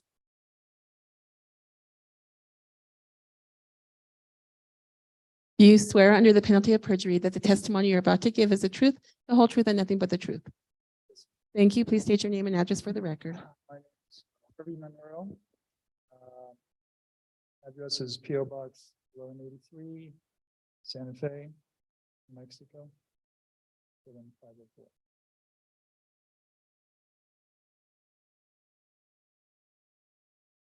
So I wanted to make one. Mr. Monroe, can I trouble you to speak into the microphone, please? How's that? Thank you.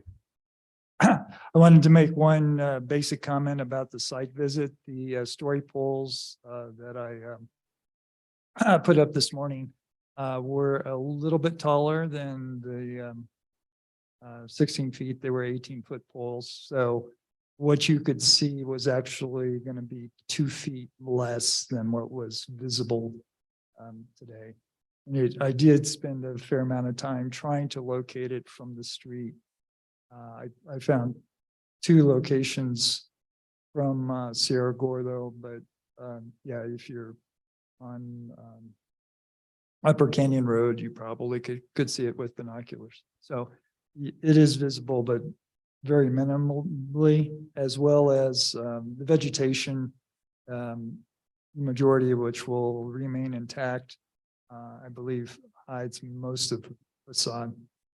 The only comment I wanted to make about the height, it was designed to conform with the escarpment ordinance originally, so that it does step back up the hill, and the adjoining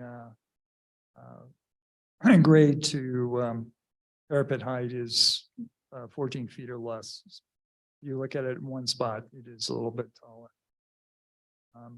Otherwise, it's meant to conform or be in keeping with the original home, which was originally designed by Bill Lumpkins in the early 80s, which time actually I was working for him. So I have some connection to this. That's all I have. Thank you, Mr. Monroe. And just because we discussed it earlier, this selection of San Antonio stucco is to match the existing house. That is correct. And, oh, sorry, go ahead. And as well as the woodwork is also to match the existing house. Okay. And we see that's a kind of a mid brown wood tone. Correct. And then the window, the clad window color. It is to match the existing home as well. And that is? I believe it's a basic dark brown. I can't think of the exact name. Okay, thank you for clarifying. Board members, any other questions for Mr. Monroe? Member Barkley, do you have any questions? No. Okay, we'll take it to public comment. Members, The owners are here as well. okay. Do the owners wish to speak?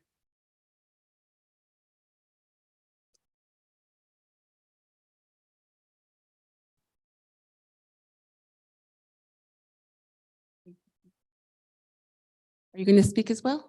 Okay, so let me swear both of you in. Do you swear under the penalty of perjury that the testimonies you're about to give are the truth, the whole truth, and nothing but the truth? Thank you. And when you step to the podium, please state your name. Yeah, my name is Tom Trujillo, 1677 Cerro Gordo, number 11.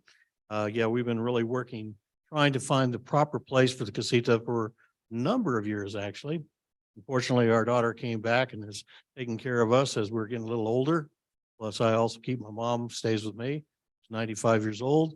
So, you know, we're trying to give her a break a little bit about not having to live in the same household. Allison Trujillo and ditto. So that's why I'm really looking forward to doing this, but we're really trying to make sure to replicate the original house almost to as much of the T as we can. So we want to make sure to keep everything as authentic as we can to my native city, Santa Fe. Great. Thank you both. I think we'll move to public comment. Anyone in the room wishing to speak on this case? Anyone online wishing to speak on this case?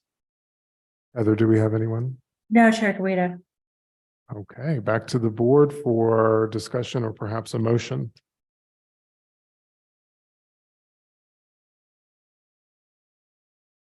Member Aguilar Medrano. Thank you, Chair Guida.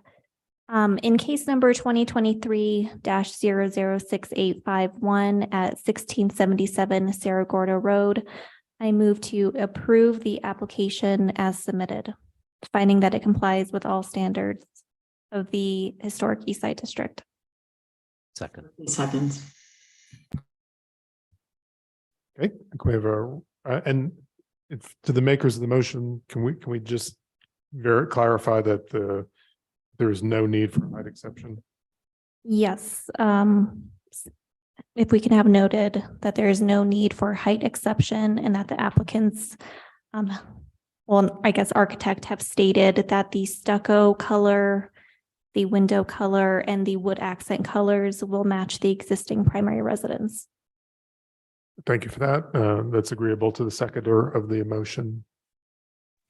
Yes. Yes. And I think Member Berkeley may have been the seconder first, so. Yes.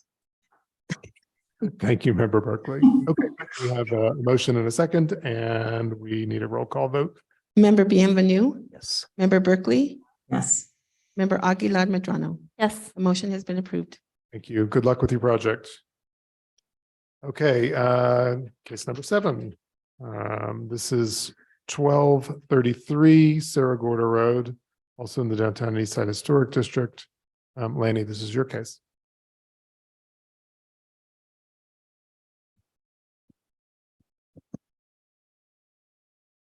Very nicely organized cases tonight.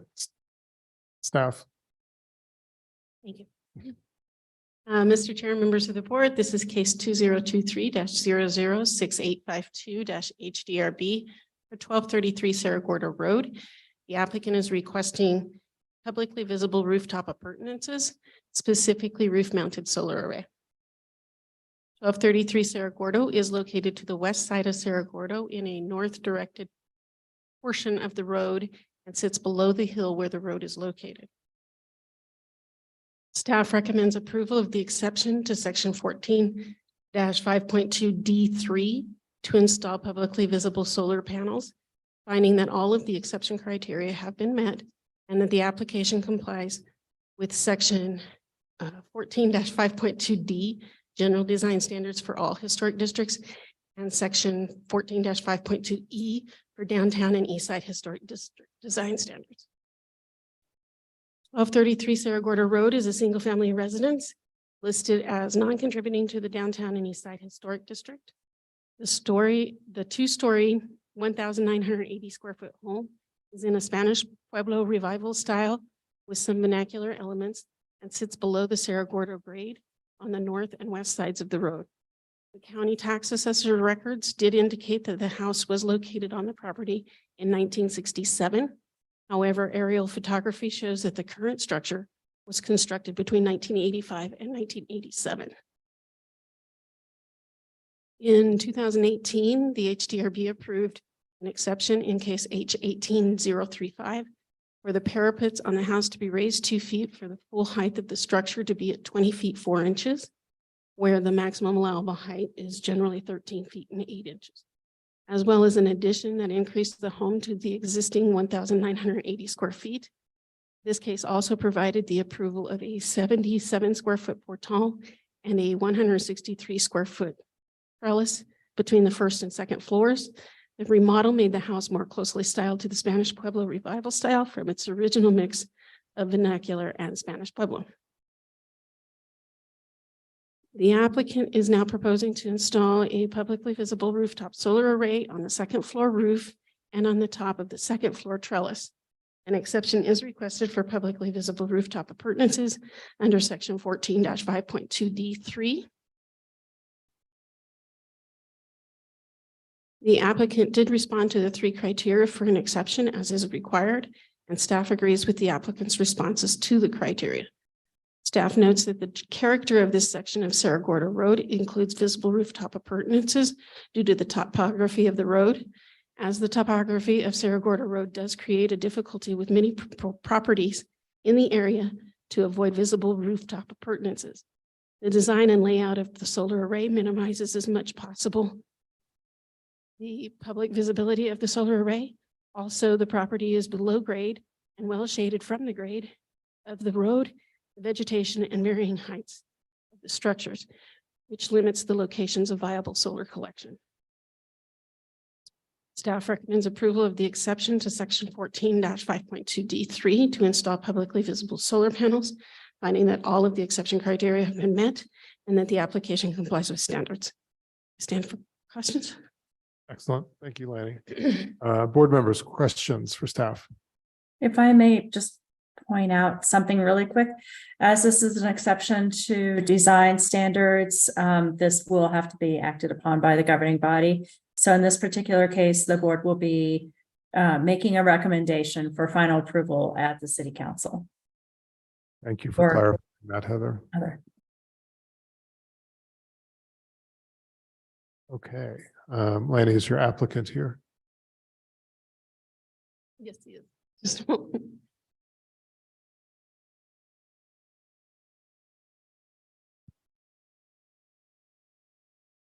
Do you swear under the penalty of perjury that the testimony you're about to give is the truth, the whole truth, and nothing but the truth? Thank you. Please state your name and address for the record. Name is Ramon Rivera, Positive Energy Solar, 3209 Richards Lane.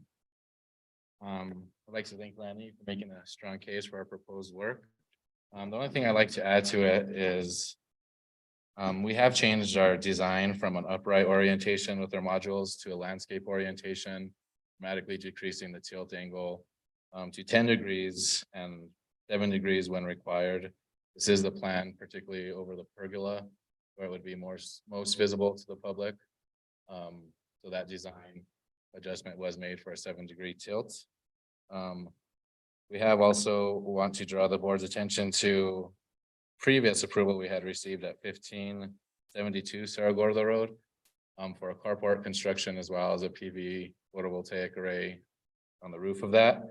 Again, we compromised the design for from public visibility, and also there's also 3 addresses on Cerro Gordo that also have publicly visible photovoltaic setups, including 1518 Cerro Gordo, 1316, and 1564 being the most visible. That's all I have to add to the presentation, and I'd like to thank you for your time and consideration. Thank you for that information. Board members, any question for the applicant? Yes, member Aguilar Medrano. Thank you, Chair Guida. The portion that's on the pergola, is it possible to do part of it on the roof, part of it on the ground? Was that something that you looked at? Are there even opportunities on the ground just for that square footage that's on the pergola, or is it all pretty shaded?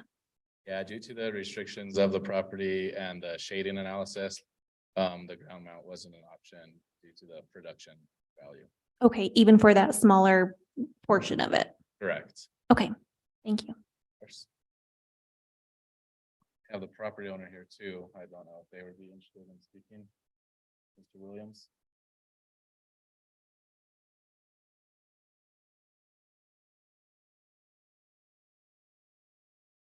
Do you swear under the penalty of perjury that the testimony you're about to give is the truth, the whole truth, and nothing but the truth? Thank you. Please state your name and address for the record. My name is William Earl, 1233 Cerro Gordo Road, Santa Fe, 87501. I think the only thing I want to say is just to answer your question about the moving the panels off the pergola onto the ground. The slope on the east side, everything is so steep, you just get terrible shadings. I think that's the biggest issue. And then the house that's on the south side and would shade anything that was put on the south side of the house. I don't think there's any place on that property where things aren't just kind of jammed in like they are all over the east side. Thank you, Mr. Earl. Public comment on this case. Anyone in the room wishing to speak? If not, anyone online wishing to speak? Stephanie Beninatto. I actually built that house in 1985 or so. And it was a passive solar design, which was allowed because it was set down quite a bit. I too would wonder if there was a place on the property to put some of the solar. And I might suggest the southwest corner because that is relatively flat and it's unless there's a lot of buildup in there, you would get a lot of east light into the south. So that might be a location that could be considered for solar on the ground. Thank you.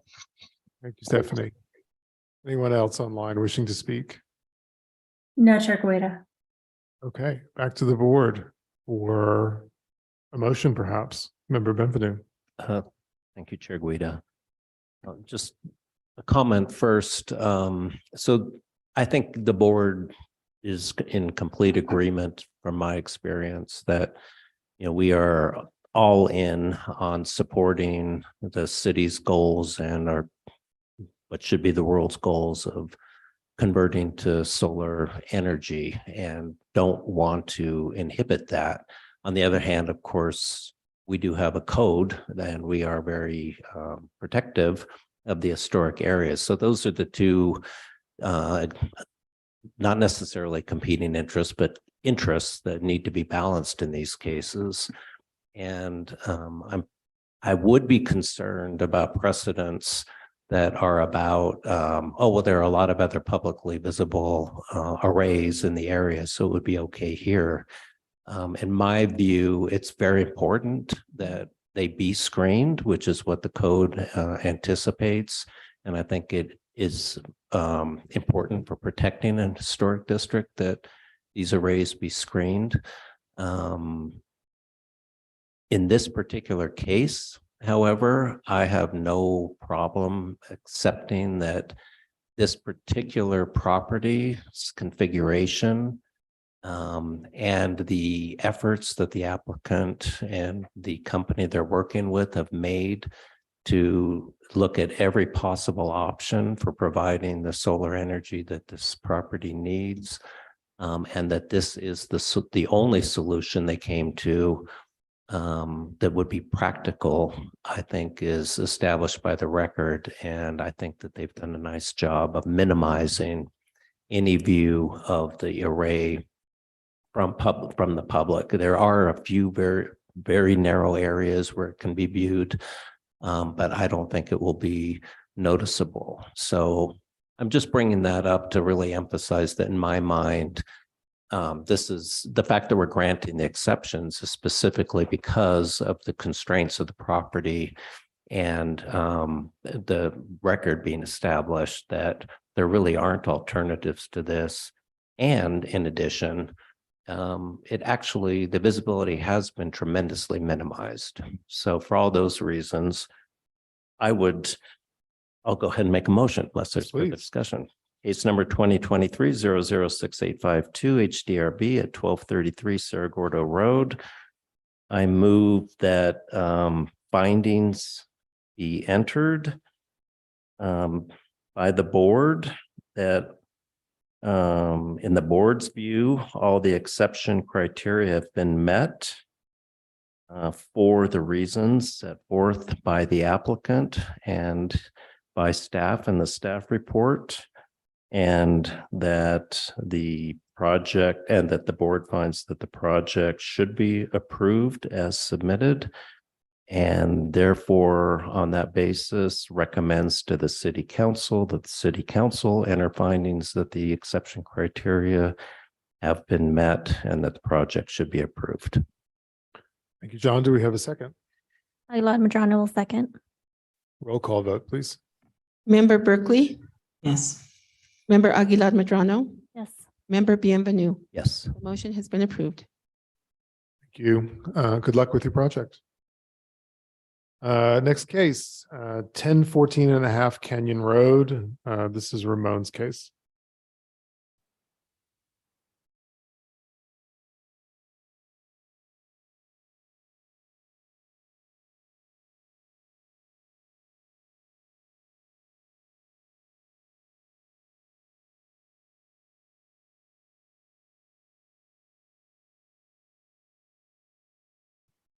Yes, this is case 2023-006856, HDRB 1014.5 Canyon Road.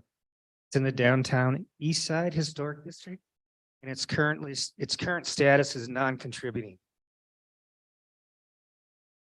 1014.5 Canyon Road is circa 1930 single-family, single-story stucco residence listed as non-contributing.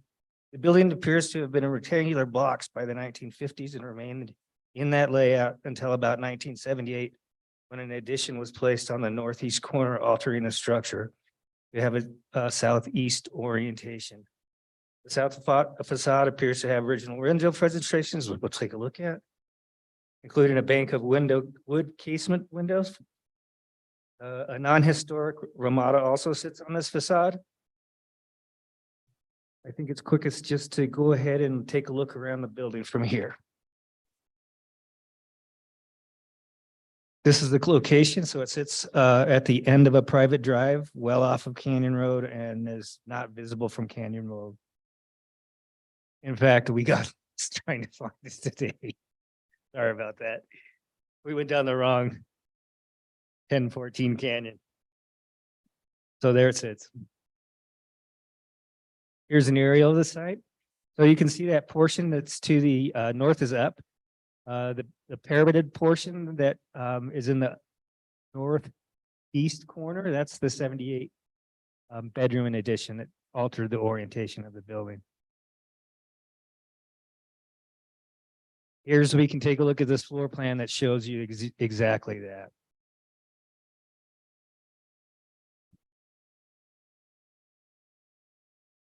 The north elevation, the post 1978 addition is in the foreground. Non-historic portal is over that entrance. North elevation, historic portion in center, camera facing southeast, southwest. This is the kind of the Ramada element, and this is that interesting bank of windows that is on the south facade. You can see.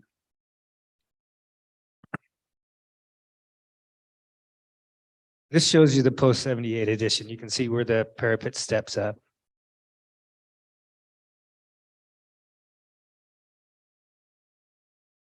And the west elevation, camera facing east. Staff recommends to maintain the non-contributing status of this residence, and partially this is based on HICP performed in May 12, 2023, where John Murphy says, while the south facade holds charm, it's not the original front of the building. The home's change in orientation after 78, with the addition of the bedroom, removed this public facade, turning the home into a private retreat. After the front and public functions have been removed, there's no purpose in awarding the house historical recognition. I can take any questions. Thank you, Ramon. Board members, any questions for Ramon? Ramon, your applicant is here. Yes, he is.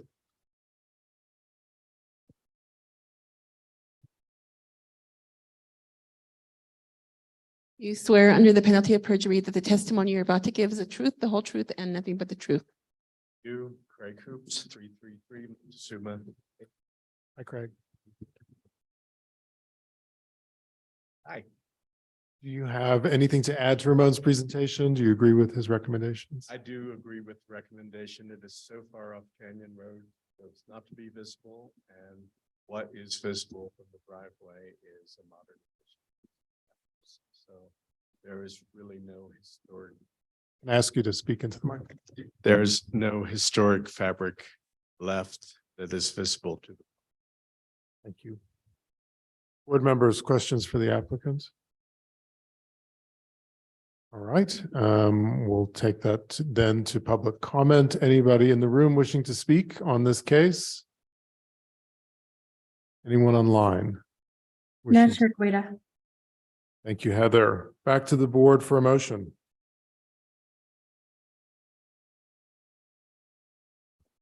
Chair Guida, case number 2023-006856 HDRB at 1014 and a half Canyon Road. I move to approve the application as submitted, maintaining its non-contributing status. Second. Roll call vote, please. Member Aguilar Medrano, Yes. Member Bienvenu, Yes. Member Berkeley. Yes. Motion has been approved. Thank you. Thank you, Craig. Thank you very much.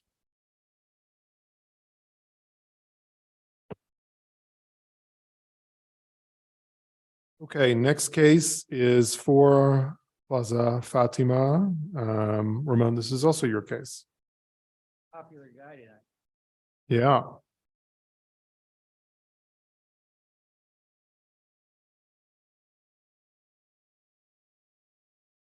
For Plaza Fatima is a contributing residence in the downtown east side. You saw this case come before the board, I think in September, where primary facades were designated, the south and the east facades. I'll spare you a lot of the background and summary since you guys are familiar with the project, but it's a 580 square foot residence listed as contributing. It's located in the circular Plaza Fatima compound with a center garden and a shared gravel driveway. The building is built in the vernacular Spanish Pueblo style in the 1920s. 10 foot 4 inches at the top height.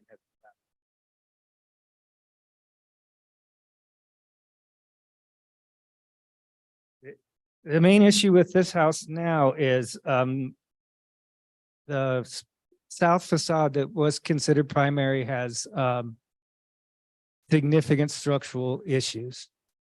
They would like to rebuild that in the same style and using the same type of materials with slight modifications to the exterior windows and doors around the facade. So I'll let the architect go into more depth on that. So in this slide, you can see the red box is kind of the little casita place. It's to say that it's has less than significant street visibility is an understatement. Here's the aerial showing the location.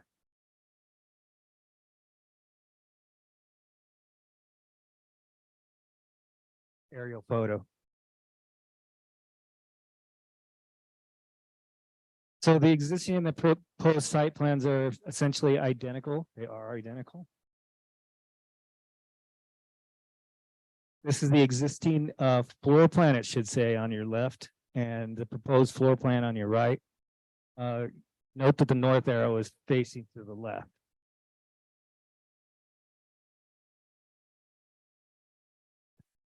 The existing west elevation is above. The proposed west elevation is below.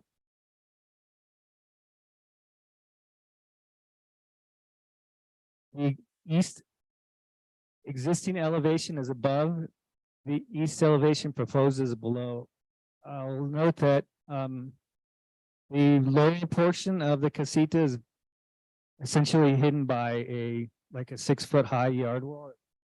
Or take a look at the picture. North elevation existing above. North elevation existing proposed below. This is that south elevation that's structurally unstable. So the existing is above and the proposed is below. This was inspected by our construction inspector, and he designated it as hazardous condition. This is that entry gate yard wall to the east. The east elevation is pretty hidden by the landscaping. But you can make out the divided light windows on that elevation. The north elevation, again, largely obscured by vegetation.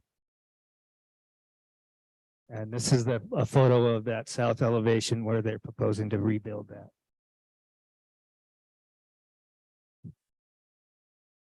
And the west elevation characterized by that deep recess divided light window in an adobe wall. These are exterior finishes that are proposed essentially to match existing. Staff finds that all exception criteria have been met. The applicant has agreed to provide divided lights in the new window on the east facade as indicated in 6 HB 1.1 keynote 9. Therefore, staff recommends approval of the application as it complies with 14-5.2D general design standards for all H districts, 14-5.2E downtown and east side historic district. Do you have any questions for me? Ramon, just thank you for that. That was very clear.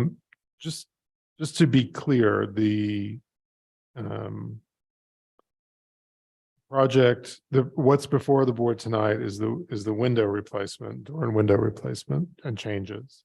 Correct. And the reconstruction of the south facade. Is the south facade the only one that's primary? South and east. South and east facades are primary. Yes. And so we're reviewing changes To both of those. Both of those. in terms of Correct. The window layout. Mhm. And you've been clear here that the exception criteria have been met. Correct. Okay. And that's both for the structural condition and for the openings. Member Aguilar Madrano. Thank you, Chair Guida. Ramon, I know on the south facade, the reasoning behind removing the doors and the windows is because the wall is structurally unsound. It needs to be rebuilt. Correct. Can you speak to the condition of the windows? Is it possible and has it been discussed that they could potentially be reused if the wall were to be rebuilt to make it sound? The criteria we generally use, if it's over 40% degraded, but if more than 40% of a window needs to be replaced, then it's not really, no vale la pena. It's not worth the trouble. And in this case, I'll let the architect speak to this a little bit more, but the orientation of the new door helps make the floor plan more functional for the applicant, for the owner.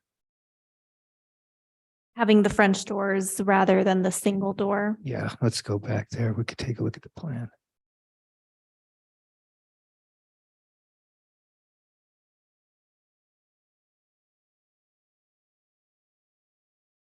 Those French doors open also to a nice little garden courtyard. Mhm. It helps create visual access to that also, but I'll let Devendra talk to that. Okay, yeah, I'd also be curious, and they can speak to this on the east elevation. That window, which is a primary facade, is being proposed to be replaced. The new one seems to be of the same size openings. I'm wondering what are the conditions of those windows, and is there a reason that we can't try to repair them and keep, at least some of these historic windows in place? I would have to take a closer look at it, but let's see what the applicant has, how he would like to respond to that. Okay, thank you. Let's have your applicant join us.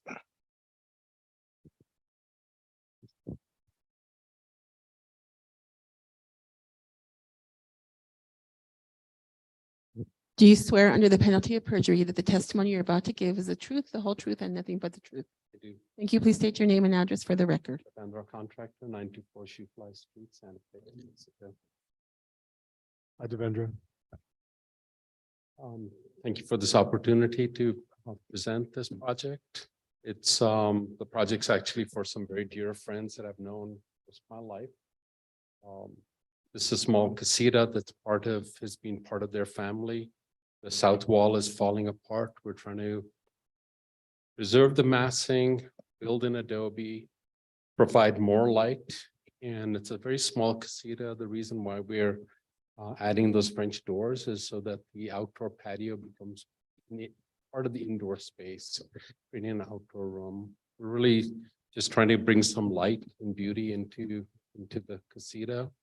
The window on the east that we're adding is all about morning light coming into the small casita. The windows are generally not in very good shape. We did evaluate getting them restored. It would be very expensive to do that, and we're trying to get someone to actually do it. Would take an extraordinary amount of time, and so it was time and cost to our client. So we were replacing them in kind with true divided lights. Clad windows, the original ones, are deteriorating. They don't close properly, and in many instances, the wood is rotted out. Thank you. Board members, other questions for the applicant? Member Berkeley, do you have any questions? Thanks for asking.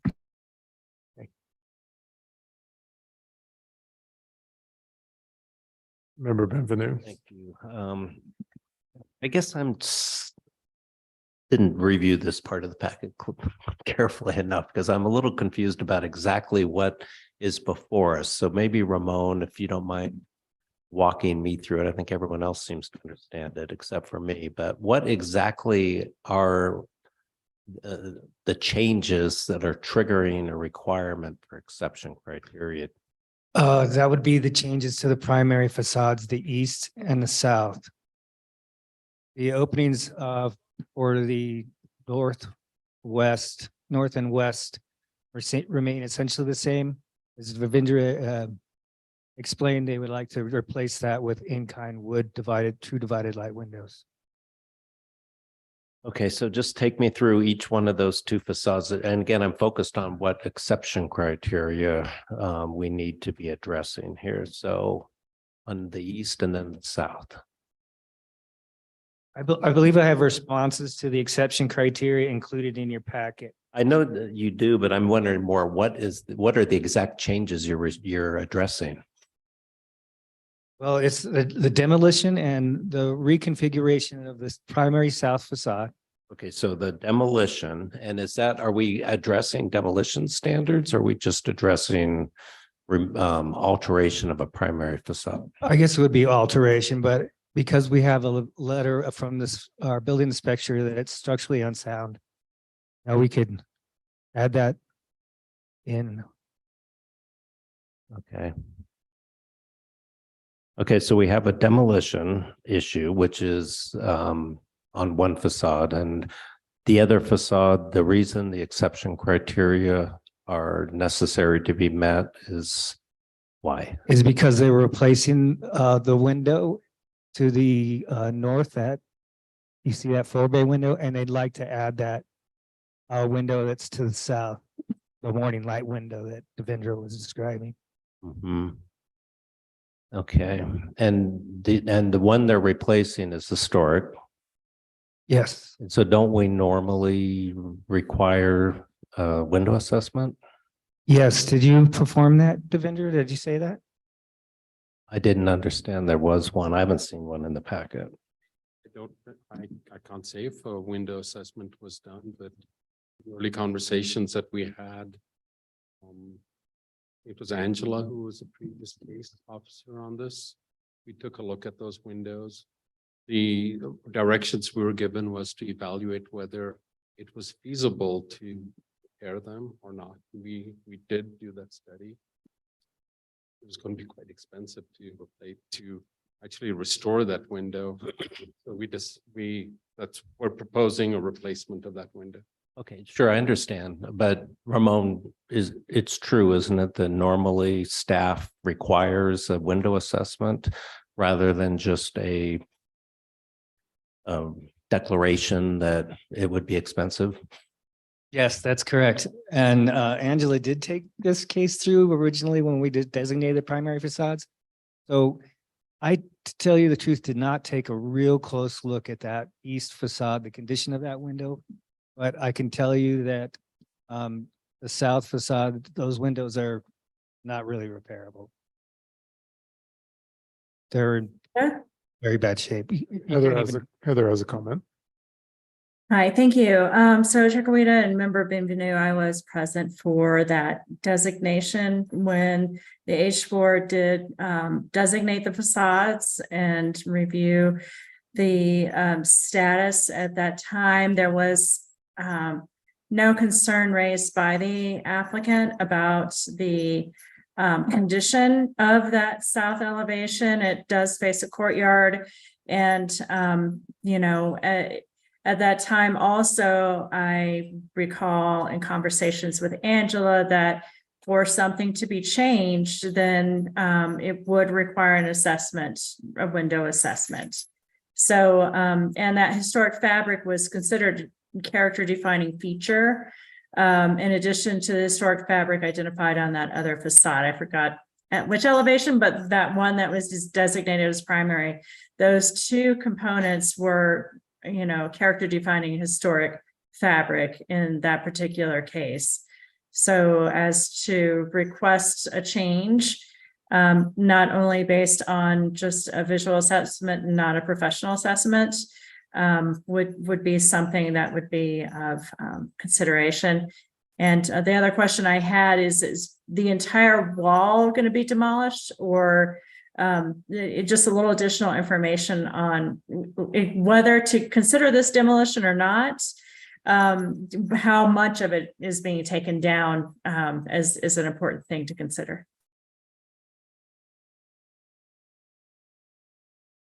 Subsequent to the hearing at the advice that Angela gave us, we requested and paid for Bobby Padilla to go out and do an evaluation. Based on Bobby's report, is the extent, that's where demolition is being proposed. The extent of the actual demolition, we'll take a look at it when we open up the wall, because we need to replace the header, the foundation. There's no foundation. There's actually vines are growing through the wall, and you can see the leaves inside the living room actually. And so we would need to evaluate what the, you know, open the wall up, and the intention is to not demolish more than we need to of that wall. Okay, so Bobby Padilla typically looks at something related to wholesale demolition, not demolition of a portion thereof. But so there are different demolition criteria that apply, which I don't know whether it has been addressed as part of your introduction letter and the criteria that need to be addressed for approval.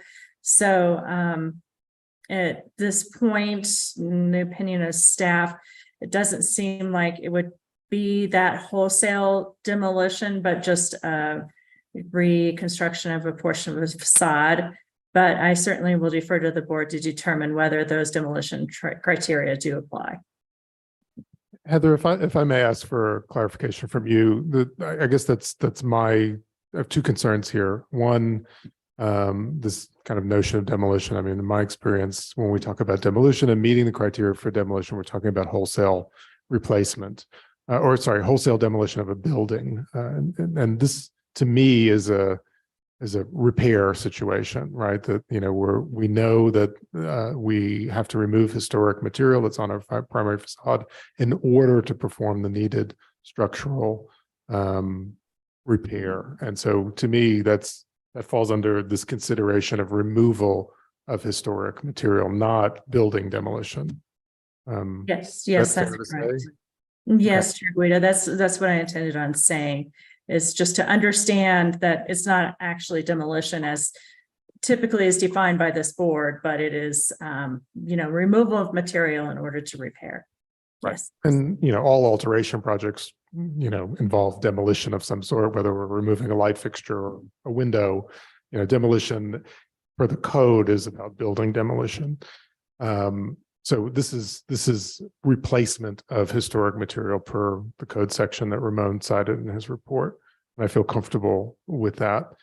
The second question is about the window assessment. And so, so in addition to this removal of historic material for the stucco wall repair, we are being asked to consider window and door replacement on primary facades. A window assessment was not provided with this, but we do have staff's opinion, and we do have a professional architect who's identified the conditions of the windows. Given that this is an exception scenario, or would we be able to proceed if the board have the discretion to proceed without that window assessment?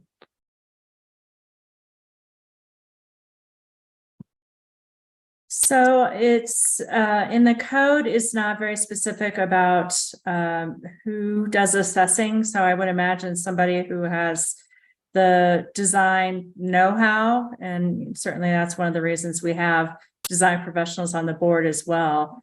I think it is within the realm of the board to be able to make that decision independently of any formal report, though that is our standard practice. Thank you for that. Back to the board for any other questions or clarifications from staff. Member Aguilar-Marjano. Thank you, Chair Guida. Yeah, so my thoughts, I'll start with the south facade. That is a structural issue, so I can see wanting to take advantage of that opportunity to kind of rethink maybe that pattern. And so I don't think I have an issue with changing the windows and the doors and removing the historic material on that side. Also in consideration of, staff's observations that those windows in particular are in really rough shape. The one that I'm struggling with, I guess, is on the east side, because what I'm hearing from the applicant is that it's possible to keep that 4-bay historic window. It would just be expensive to repair. And our code does require, when it's possible, that historic material should be repaired. So I'm wondering if the applicant would be open to keeping that historic window, just because what we're considering is changing the pattern and removing all of the historic material from both primary facades. So it is pretty impactful, and I'm wondering if that's an area the applicant would maybe compromise on. Okay. Okay, sure. Yeah. So the question, the window in question is the one on the right-hand side here that's existing today. Let me go ahead and swear you in. Excuse me, sir, I need to swear you in. Do you swear under the penalty of perjury that the testimony you're about to give is the truth, the whole truth, and nothing but the truth? Thank you. Please state your name and address for the record. Anthony Jeffries, 520 Los Ranchos Road, in Albuquerque. Los Ranchos, Village of Los Ranchos. You asked a specific question about that eastern window. In order to answer your question, let me put it this way. House was built, I think, in 1917. We've owned it my family's owned it for 80 of the years it's been in existence. Mr. Jeffries, please speak into the microphone. You would. Thank you. Usually I would hog the microphones. We've owned the building for most of its life. And ours is one of those families that we have around here that go back 400 years. But my grandparents bought it in 1950 as their pied-à-terre in Santa Fe. And I bought it from my grandfather's estate in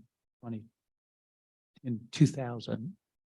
So we've been, you might say, the doyens of a property that has gradually fallen apart under our management. And I am very embarrassed about that because I'm a property person.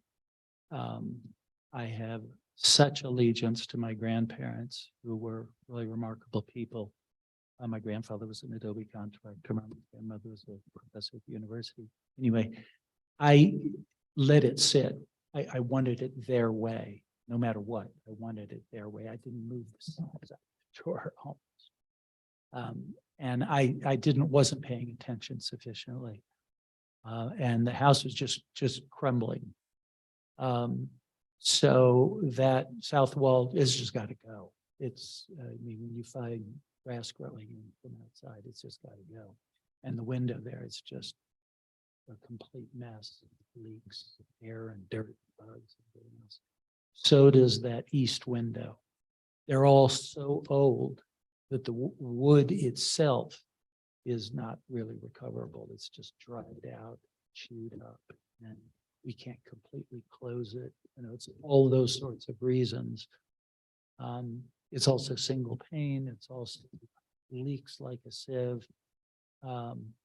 So the proposal is to put in a window that's similar, but modern construction so that it doesn't leak, and it also doesn't leak heat unnecessarily.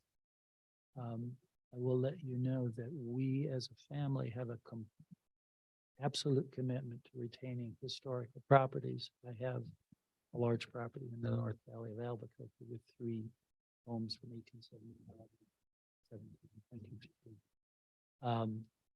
And we went to the point when we had to replace a wall of actually remixing adobe with the same material that the Tavron was originally made with in order to rebuild the wall. So that's our commitment. But this house has gotten to the point that it's no longer usable in any sort of modern way. The door on the south side uses up the entire east half of the living room for, you know, going in and out. So in a tiny house, that's ridiculous. That's why the French doors. I don't hear anybody objecting to the south wall other than this possibility of somehow partially replacing it. That doesn't make sense because the house doesn't have a foundation, or the wall doesn't have a foundation. You can't have a foundation in a piece of wall and have the rest of it sinking into the earth. So we would not want to go that route. Now, our architect is the best. You all know him well. So we will certainly take his advice about that. Whatever it is he tells us we should do, that's what we'll do. But my wife and I, we can't even stay there anymore. It's just unsafe. So I think that the changes that we're requesting comply with the tenor of the code. I haven't tried to review specific sections, but no one has seen that south wall but my family and our guests for 73 years. So it has no public view, no public access, nothing. That's part of the beauty of it. It's completely walled in our little secret garden. And that east wall, while it would otherwise, you might say, be a highly visible wall, it's where the car parks. So it's blocked anyway, not only by landscaping, by cars. When you pull up, you can't see the wind when you have cars. There is actually it's only a car that can be parked there.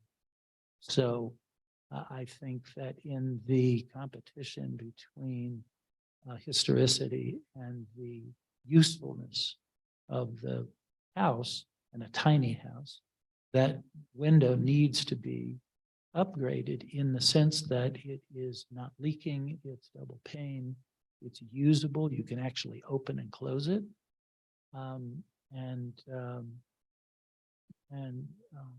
That looks it has a similar divided lights. I mean, it's we make every effort to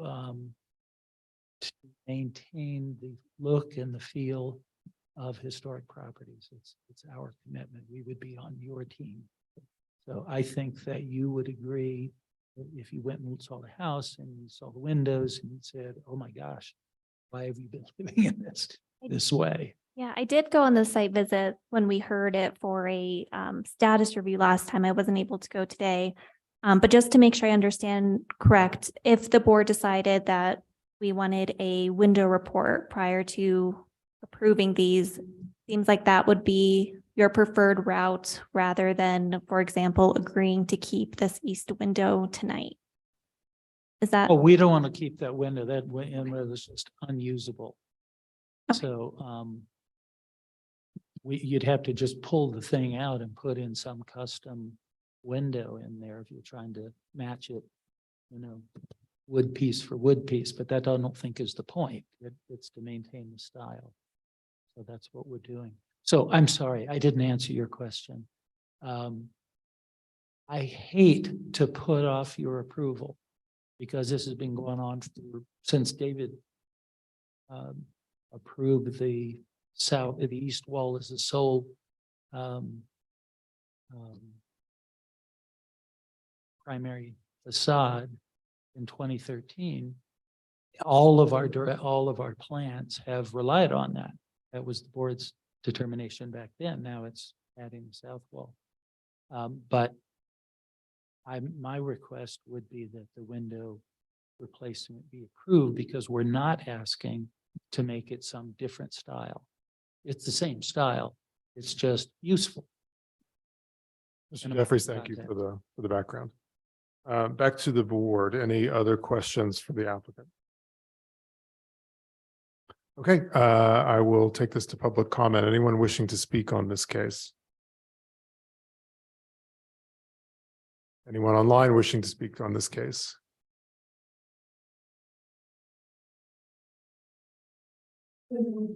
So there is Stephanie Benenato would like to speak on the case. Have you asked for on Zoom? Yes. Okay, Stephanie, you may unmute. Stephanie Benenato. I would hope that you would ask for a window assessment. I understand that that it would be more convenient to have the French doors than the door and 3 windows, but I think that's really characteristic actually of that facade. And so basically, and what I'm hearing the applicant say is really they're going to have to take down the whole wall because there's no foundation, even though I think you can do like an interior exterior foundation on such a wall. So I'm a little concerned about that because how does it stay primary if you remove everything, but you also don't even bother to put back what the openings that were there? And if you really needed more light, is it possible to put the French doors where the one door is and then maybe 2 adjoining windows? So at least it would have something of the look of it.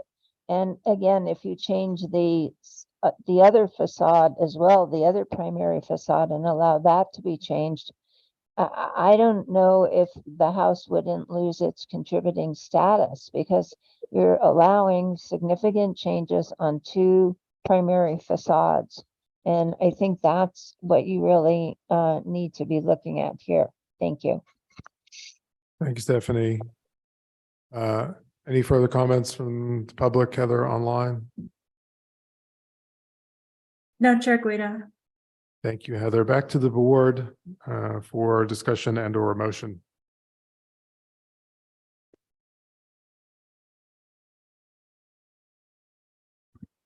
Thank you, Chair Guida. First comment would be that I do think we need a window assessment for the east facade. Not because, we don't trust the applicant or the architect's opinion. It's just that we have set a precedent on this board and staff has confirmed that it should be our practice that we always request a window assessment because the board does not have the expertise to be able to determine whether or not repair is possible, which is what's required under our code. On the other hand, of course, I would think we all agree we don't want to further delay the project unnecessarily, especially since I think that the applicant did not perhaps get advice from staff that this would be the issue that they'd be confronting tonight, which is too bad. But I think that there's a way to finesse that in my mind, which would be because I agree with Member Aguilar Medrano that the south facade has now been established to be a facade that is in such poor condition that it can be altered as requested. I think we could approve the exception criteria on the condition that a window assessment be conducted on the window on the east facade. And if that window assessment provides that the window is repairable, then it would be repaired. If it provides that the window is not repairable under the standards we've adopted, then it can be replaced in kind. Does staff agree that that approach would solve the problem? Would that be sufficient guidance for you? I guess would be a better way to put it. I believe so. Heather, would you like to comment on that? As to, so I was Chair Guida, member of Bienvenue. I was thinking about the timelines and everything that would be associated with the granting of an exception anyway. And it's typically running approximately a month and a half to 2 months to get on a council agenda anyway. So I am just wondering, certainly it's up to the board if you want to do a conditional approval. I'm not sure that I would feel comfortable, or other members of staff as well, saying once we get a report, it's okay, just because the board is the one that typically reviews that. So if there was an opportunity, by the time the applicant gets the exception, the board will possibly have had the opportunity to review the other issue. Does that make sense? I'm not sure how that timeline would work exactly, because how would it ever get back before the board? If you want us to review the assessment and make a determination, when would that happen under that timeline? Well, like member Bienvenue, like you said, with reference to Ms. Aguilar Medrano's assessment and others, that the south elevation is in really super poor shape.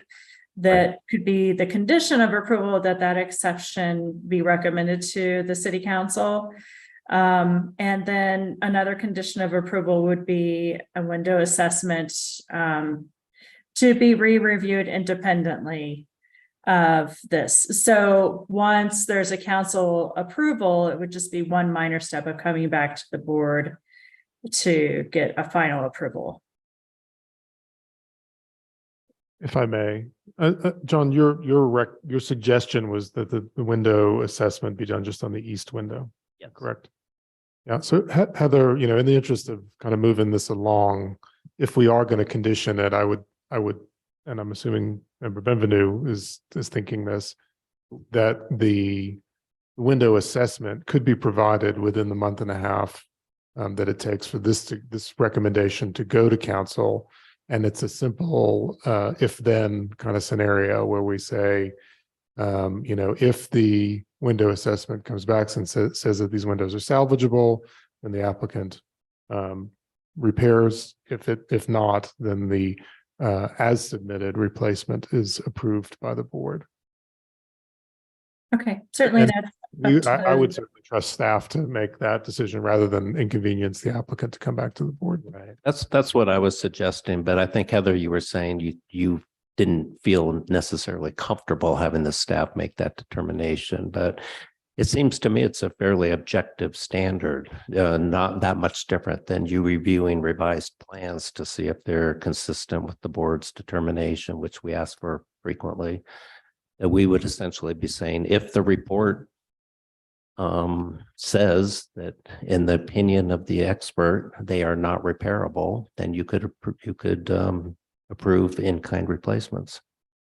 Would that work for you? I don't want to put you in a position where you're doing something you're not comfortable with.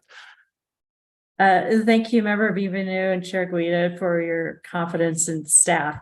And it's not been typical practice, but I certainly understand the board's position on this particular unique case.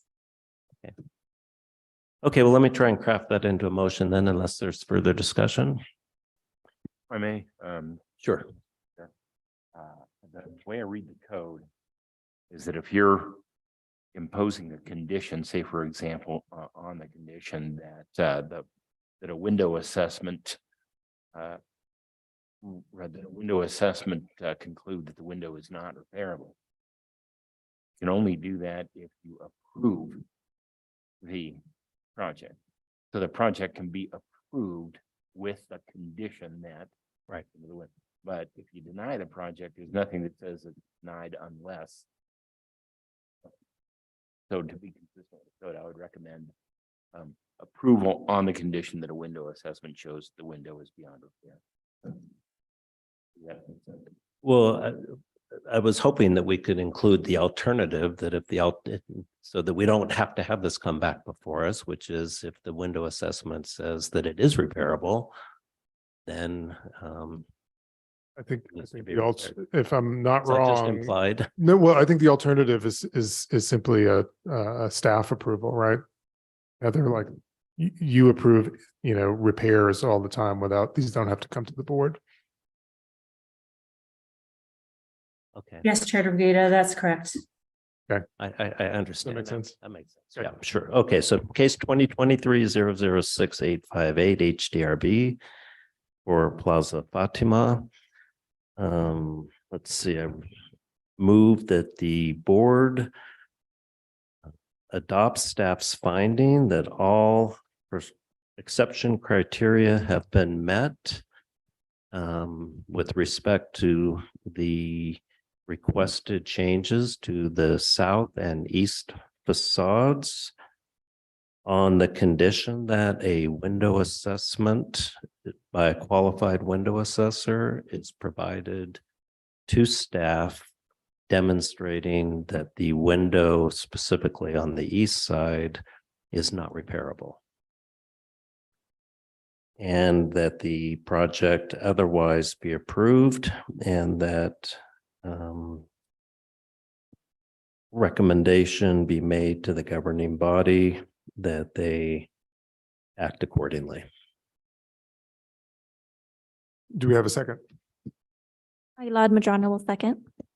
Roll call vote, please. Member Bienvenue, Yes. Member Berkeley, Yes. Member Aguilar Madrano. Yes. The motion has been approved. Thank you. Good luck with your project. Last case, 224A Maynard Street, West Side Guadalupe Historic District. Ramon, this is your case.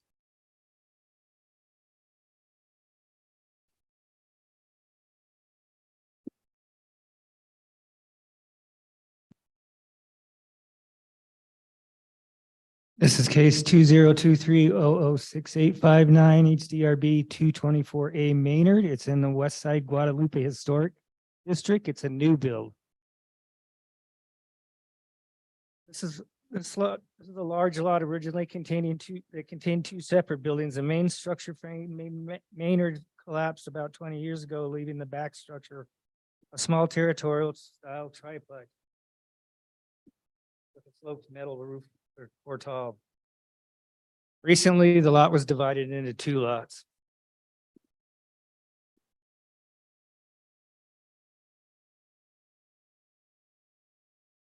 Now the applicant proposes to construct a 1,300 square foot single-story, single-family residence to a height of 14 feet 9 inches, where the maximum allowable is 15 feet 2 inches, with a 154 square foot south facing portal. The facades are wood frame, stucco finish with softened corners, slightly recessed doors and windows, low slope metal roofs, and a step parapet. Solar and skylights are planned for the facade of the pitched roof. Facades are dominated with a combination of mixed metal pitched roofs, territorial detailing on the portal, and step Pueblo revival parapets. There's a complete list of the material palette below, and this would require an exception for a pitched roof in what is otherwise considered not allowed. So let's take a look at this design.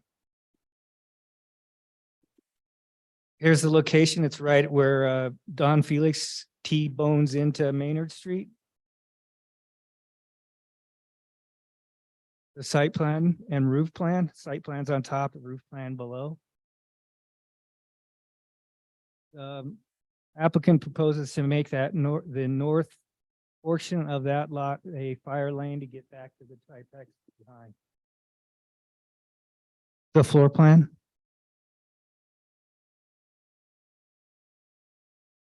The south elevation above and the north elevation below. The west elevation and then the east elevation would be the one that fronts Maynard Street itself. The applicant also provided some study models. This would kind of gives you the massing of the building.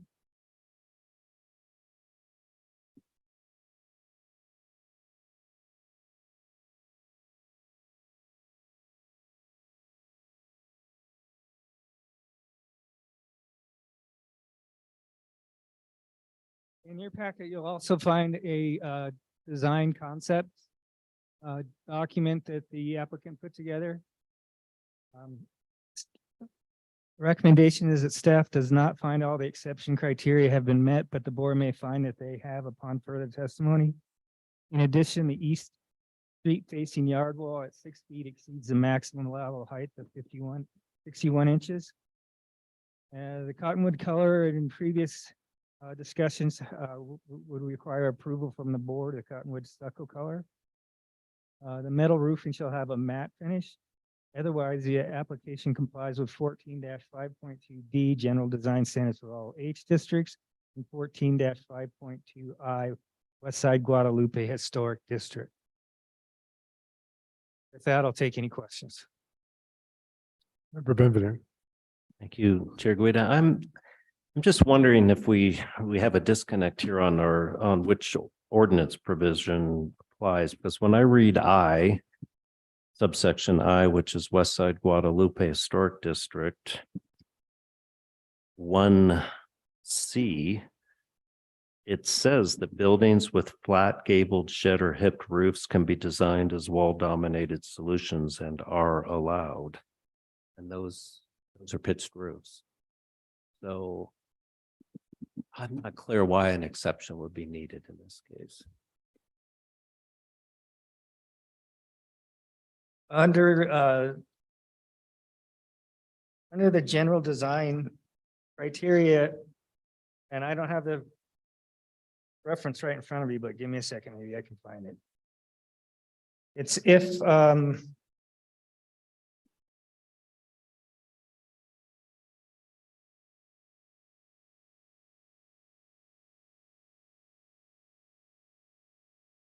I know that under the general design standards, there's a provision about when you can have pitched roofs, but correct. doesn't this maybe this is a question for the city attorney, doesn't this very specific provision in I for this district override that? I'm looking at criteria for 15-5.2D9E. Right. And in the general criteria, I believe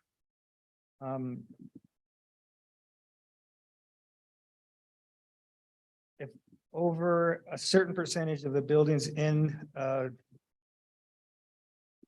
along the streetscape have pitched roofs and they are allowed.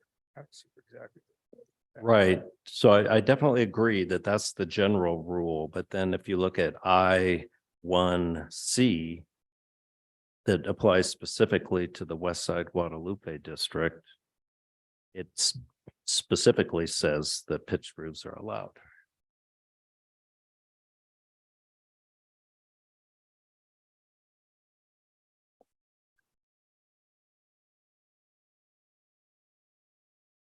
Which would explain why there are so many pitched roofs in that. And why this board has reviewed and approved other projects in this district with pitched roofs. Right. Again, I'm not really trying to put you on the spot, Ramon particularly. I think this might be a question for the city attorney. Doesn't that specific provision guide our decision here? Chair and Member Bienvenue, there's a general rule of interpretation of statutes and codes that specific controls the general. So if there's a general design standard, which is what is found under subsection D, and there is a specific design standard which is found under subsection I, the specific design standard control. And I see under looks like D9. Yeah. If I may, really quick, while Frank's looking. So under the height section of the ordinance, there's a criterion regarding pitch. And so if determined in the streetscape includes over 50% buildings with pitched roofs, the proposed building may have a pitched roof. And so that's in, if you want the specific code section, it's I'm sorry, just one moment. It's C9. So that's a D. That's a D9 subsection. Oh, I'm sorry, D9D. Subsection D9 little c. Yes. Little Roman numeral. Oh, say. And the pitch of the roof shall match the predominant pitch extant in the streetscape. So say, for instance, the streetscape has primarily hipped roofs, then the expectation that that pitch would match that predominant character in the streetscape. If it's somewhat eclectic and there's, a variety of pitches, then the pitch roof would be acceptable in something that is compatible with the streetscape. So while it is a design center that's allowed in the West Side Guadalupe Historic District, there's also that criterion associated with height as well. Yeah, I think the purpose of subsection IC is to define what is wall dominated. Because it spends a lot of time on wall dominated issues. It's intended the buildings be designated as wall dominated. Wall dominated means building geometry is modified by walls. And then it goes on to give the criteria as to what constitutes wall dominated in the context of buildings with different styles of roofs. So I don't see this section as saying pitched roofs don't have to comply with any other section of the code. I just see it saying that if you've got a pitched roof, it has to meet this wall dominated criteria. So I believe that if the staff has determined that streetscape does not include over 50% buildings with pitched roofs, then I think an exception does have to be. I have a question too. So we found a conflict in the code?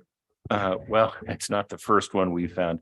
No, I just think that the purpose of that subsection IC, it's just to say if you have a pitched roof, it has to meet this criteria with respect to wall dominated structures. But I think it still has to comply with the section of the code regarding 50% pitched roofs. Yeah, I mean, I don't remember us ever having to apply that before in the West Side Guadalupe District. I think we looked at the specific that these roof forms are allowed and weren't troubled by that general condition.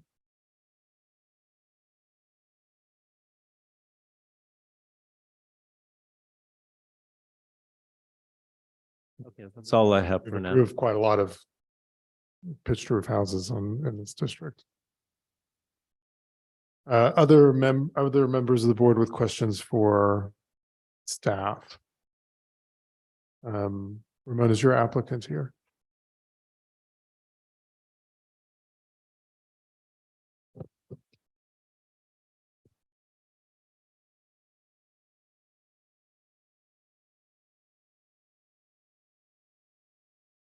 You swear under the penalty of perjury that the testimony you're about to give is the truth, the whole truth, and nothing but the truth? Thank you. Please state your name and address for the record. Well, we saved the best to last. My name is John Hertz. I'm an architect and the owner of this property. I will admit I'm a little confused by the discussion regarding what is allowed in this district, because really the major issue has been this roof, pitched roof. I did, since I'm an architect, I did, as you saw, make a model, and I wondered if staff would be good enough to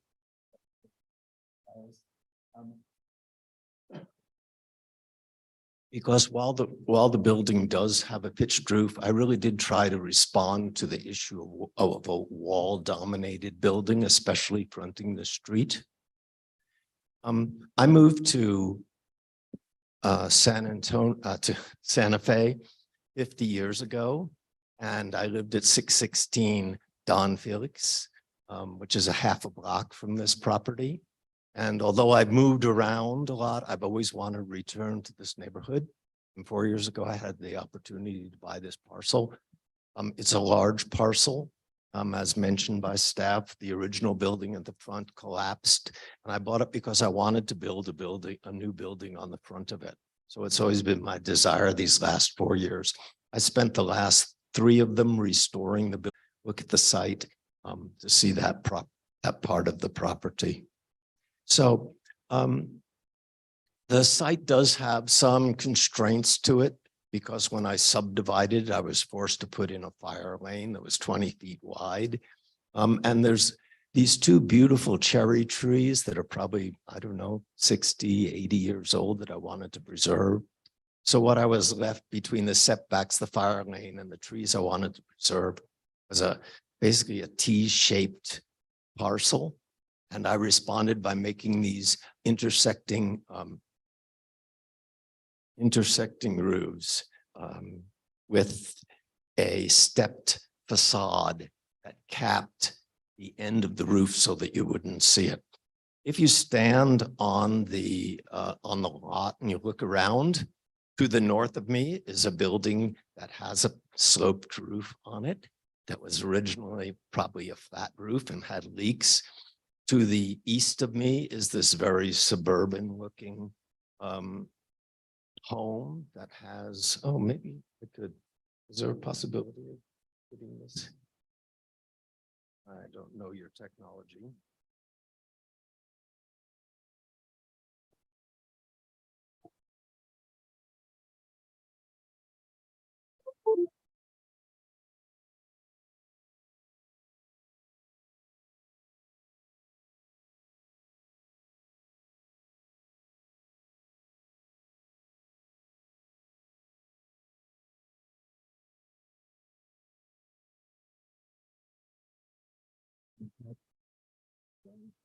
Yeah, it should be down. Remove. That's it. And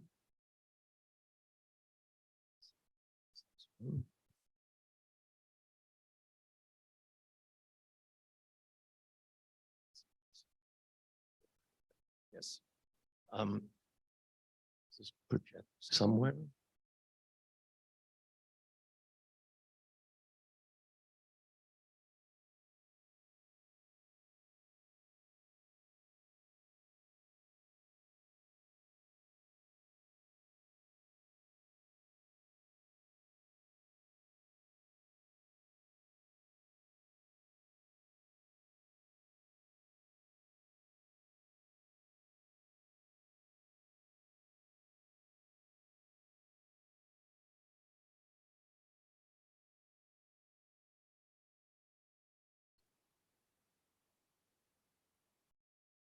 Think what?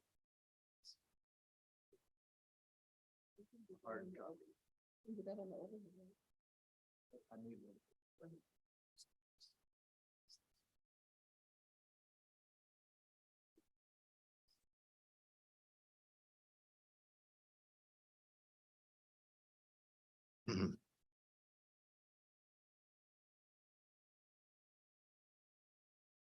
this would be bad.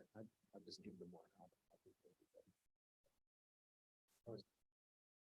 Okay, good luck.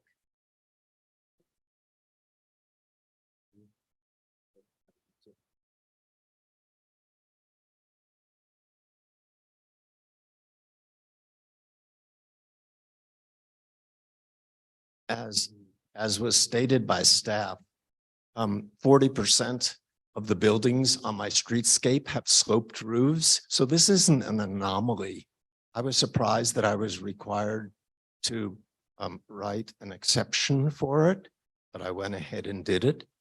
The one area in which staff felt that my exception was not acceptable was actually in the part 2.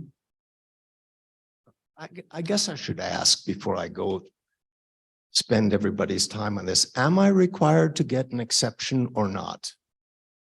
No. I don't believe so.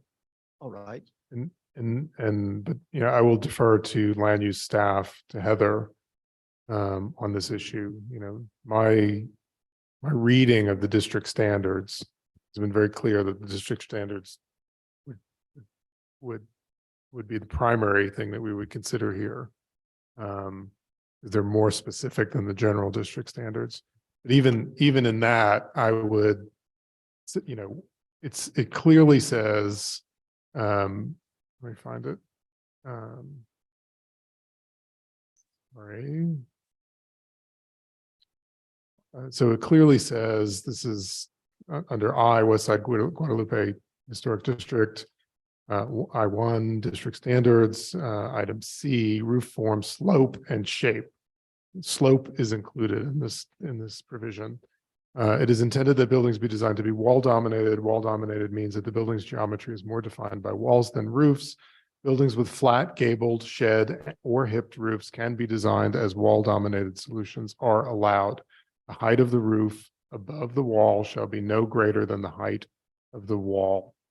The only things that are not allowed are folded plate, hyperbolic, or mansard roofs.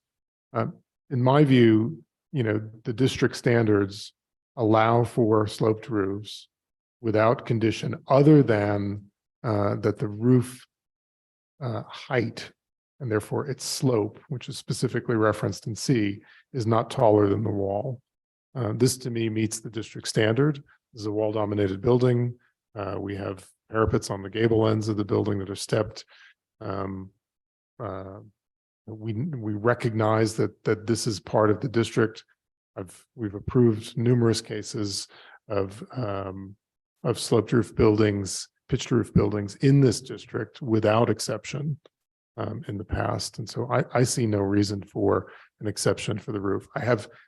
I'm familiar with the exception for the downtown and east side historic district where we do trigger that. And there is a survey done of the number of roofs nearby where that calculation is made. So to me, there's no need for an exception on this issue. I guess the only remaining question from my view, Heather, is an exception required for the wall height, yard wall height. Heather, you had a response?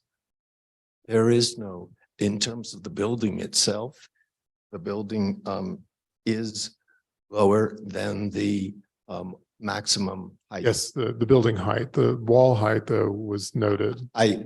I reread the code and indeed it does say that it's 5 feet and I'm willing to do that. Good to know. Okay. As to the cottonwood color, I was here virtually during COVID when I got the approval for the renovation of the back building, which has the exact same palette of colors as the project I'm proposing. It has cottonwood, it has a dull galvanized corrugated metal roof, and the trim is painted white.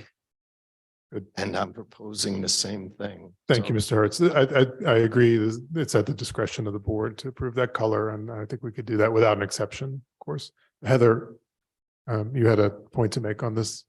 Yes, Chair Guida, thank you. So with reference to the pitch of the roof and those standards that apply in the height ordinance, apply to all districts in addition to the northern portion of the historic review district. So while you've had that exercise in the downtown and east side historic district, the exercise does apply also for other historic districts as well. Now, with the west side, looking at street view and all that, with the West Side Guadalupe Historic District, there's certainly a much higher opportunity or percentage of homes that have at least hip roofs. If that percentage is not 50% or greater, then it would require an exception to that code criterion. Now, with the fact that it is a height exception, it's part of the historic district's height ordinance and not an exception to design, then that would be something that the board could act on without having to go to council. There's no height exception being sought if. But it's part of the ordinance related to height. I think that staff and the city attorney are of the opinion that an exception is required. We just have a disagreement between several of us and staff and the city attorney. And my view is always, ultimately, we rely on staff and city attorney's view. I guess we clearly think it's mistaken, but Frank, what would be the purpose of saying in I that pitched roofs are allowed? Wouldn't that language be entirely superfluous if it's already allowed in another section? I mean, why would you write that in there unless you mean it's always allowed? Yeah. Member Bienvenu, those are good questions, and it's not clear. The sentence in its entirety reads, buildings with flat gabled shed or hip roofs can be designed as wall dominated solutions and are allowed. It just seems to me that that sentence would be meaningless, or it wouldn't be meaningless, it'd be superfluous if that didn't mean they're always allowed, because the prior provision already says they're allowed when you have more than 50% in the streetscape. So there'd be no reason to add this language here if you're still going to apply that earlier provision. I would say if the board decides an exception isn't necessary, makes a finding that this is controlled by subsection I, not subsection D, and we won't need exception criteria. I'll structure the findings and conclusions accordingly. Then the question I have is, do we need a height exception? If not, then we'll need any exceptions. Right. Right. Is it possible to do it in the alternative? I think I tried this once before, and I'm not sure if it was considered permissible, where the motion would state that the board finds that no exception is needed based on the specific design standards, but in the alternative, if exception criteria are required, then the board finds that they've all been met. That's pretty it's just, I think we're covered both ways if the board finds the exception criteria has been met. So then if later on the determination is they didn't need an exception, then you're covered either way. I would suggest that approach, but I also don't know that a court would be able to draw the line. I would suggest finding exception criteria, but I can't necessarily say that the code specifically requires it. But then And again, question about the height, Heather. If I may, under the section regarding height, it's height, pitch, scale, massing, and floor step backs. And the section states the height, pitch, scale, and massing of any structure in a historic district as defined in this section shall be limited as provided for in this section unless further restricted within this chapter. So, it does apply to any structure of which this proposed building would be a structure. And, it's the opinion of staff that an exception to that criterion would be required, but also that the board could grant this exception and would not need council review. Okay. And if I could add something to that, the code also reads under subsection C that the staff shall determine whether an exception to the section is required. So if the staff thinks an exception is required, that is something I think that has to be considered. Sure. I agree with that actually, and I want to respect staff's view on these issues. So I think that clarification is satisfactory from my perspective. Yes, member Aguilar Madrona.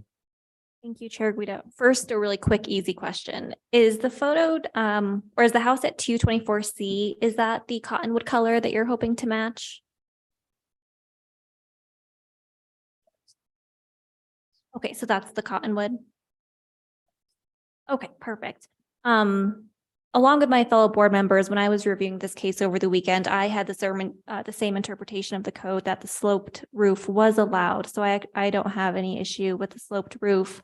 The intersection of the roof and the stepped parapet seems a little peculiar to me with the addition of the territorial accents. So I'm curious, I know you mentioned you'd added that stepped parapet because you were trying to reduce the view of the sloped roof. Is that the only reason you added it? If you weren't worried about the sloped roof being approved, would you have still gone that route? Sorry, would you say that again? Yeah, so at either end of the sloped roof, you have the parapet stepping down. Correct. I'm just wondering, did you only do that because you were concerned about the sloped roof getting approved? And if that weren't an issue, would you have still gone that route? I mean, this is a question regarding the stepped parapet. Correct, yeah. Well, there's actually, if you look at on page, last page, Mhm. 3, building that is at 227 Clausen Street is exactly at the dead end of Don Felix. Don Felix is a block long, and my project sits at the intersection of Don Felix and Maynard. At the other end of Don Felix on Clausen is a building that is very similar, or I guess part of the inspiration of my project, which has a stepped facade, a gabled roof that ends in the stepped facade. The other inspiration is the whole reason that the neighborhood is there, which is Our Lady of Guadalupe Church, which has 2 intersecting gable roofs. And at the end of each of the facades is a very ornate stepped down, has some curved motifs. But actually the whole neighborhood, I'm sorry, my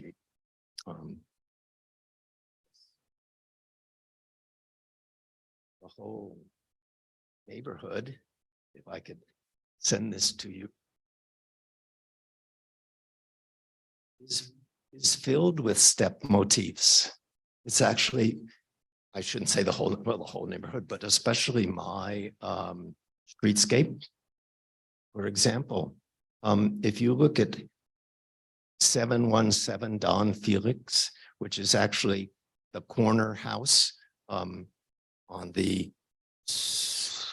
northeast corner of the intersection of Don Felix, and yes, the facade, the roof has a flat parapet to it, but the wall has a step facade. In my case, the wall has a flat line to it, and the roof has a step facade. But you can see there are lots of examples throughout this is all in my streetscape of this stepped element. So I thought I'd celebrate the wall, I'd celebrate the stepped element, and respond, I felt, to some historic influences in a modern. Thank you for the clarification. That's all, Chair Guido. Okay, if there are no more questions from the board, we'll move to public comment. Anyone in the room wishing to speak? Anyone online wishing to speak on this case? Chair Guida, no. Thank you, Heather. Back to the board for Hopefully a motion.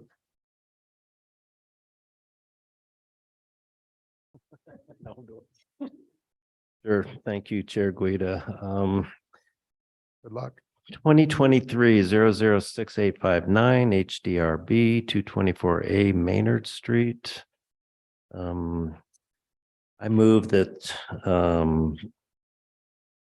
given the staff's determination that exception criteria are necessary in this particular instance for the reasons stated tonight, I move that the board adopt findings that the exception criteria have been met for the reasons stated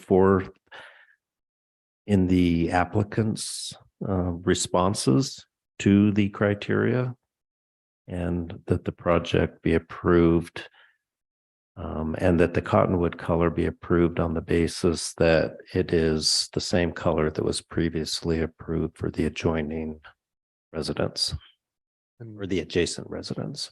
Would you also note that the applicant has indicated that the yard wall height will be 5 feet? Right, no exception criteria necessary for the wall because the applicant is reducing the height to 5 feet. Excellent. Thank you, John. Do we have a second? Aguilar Madrano seconds. Roll call vote, please. Member Berkeley, Yes. Member Aguilar Medrano, Yes. Member Bienvenue. Yes. Motion has been approved. Very nice design. Good luck with your project. Thank you. I'd like to just say one last thing off the record. I used to serve on the Historic Review Board in San Antonio for a long time, and I know what a sacrifice of time and effort it is to serve, and I really want to thank you guys for being there. Thank you, Mr. Hertz. Okay, discussion items. That's the end of our cases. Discussion items from staff. Are there any? Assuming that's a no, matters from the board. Okay. Our next meeting is Tuesday, June 27th. That's our next hearing. We're at the adjourn item. If I can have a motion, please. Aguilar Madrano so moves. Second, Second. roll call vote. Member Aguilar Medrano, Yes. Member Bienvenue, Yes. Member Berkeley. Yes. The motion has been approved. Okay, good night all. Thank you. Thank you. Thank you especially to staff for very well organized evenings.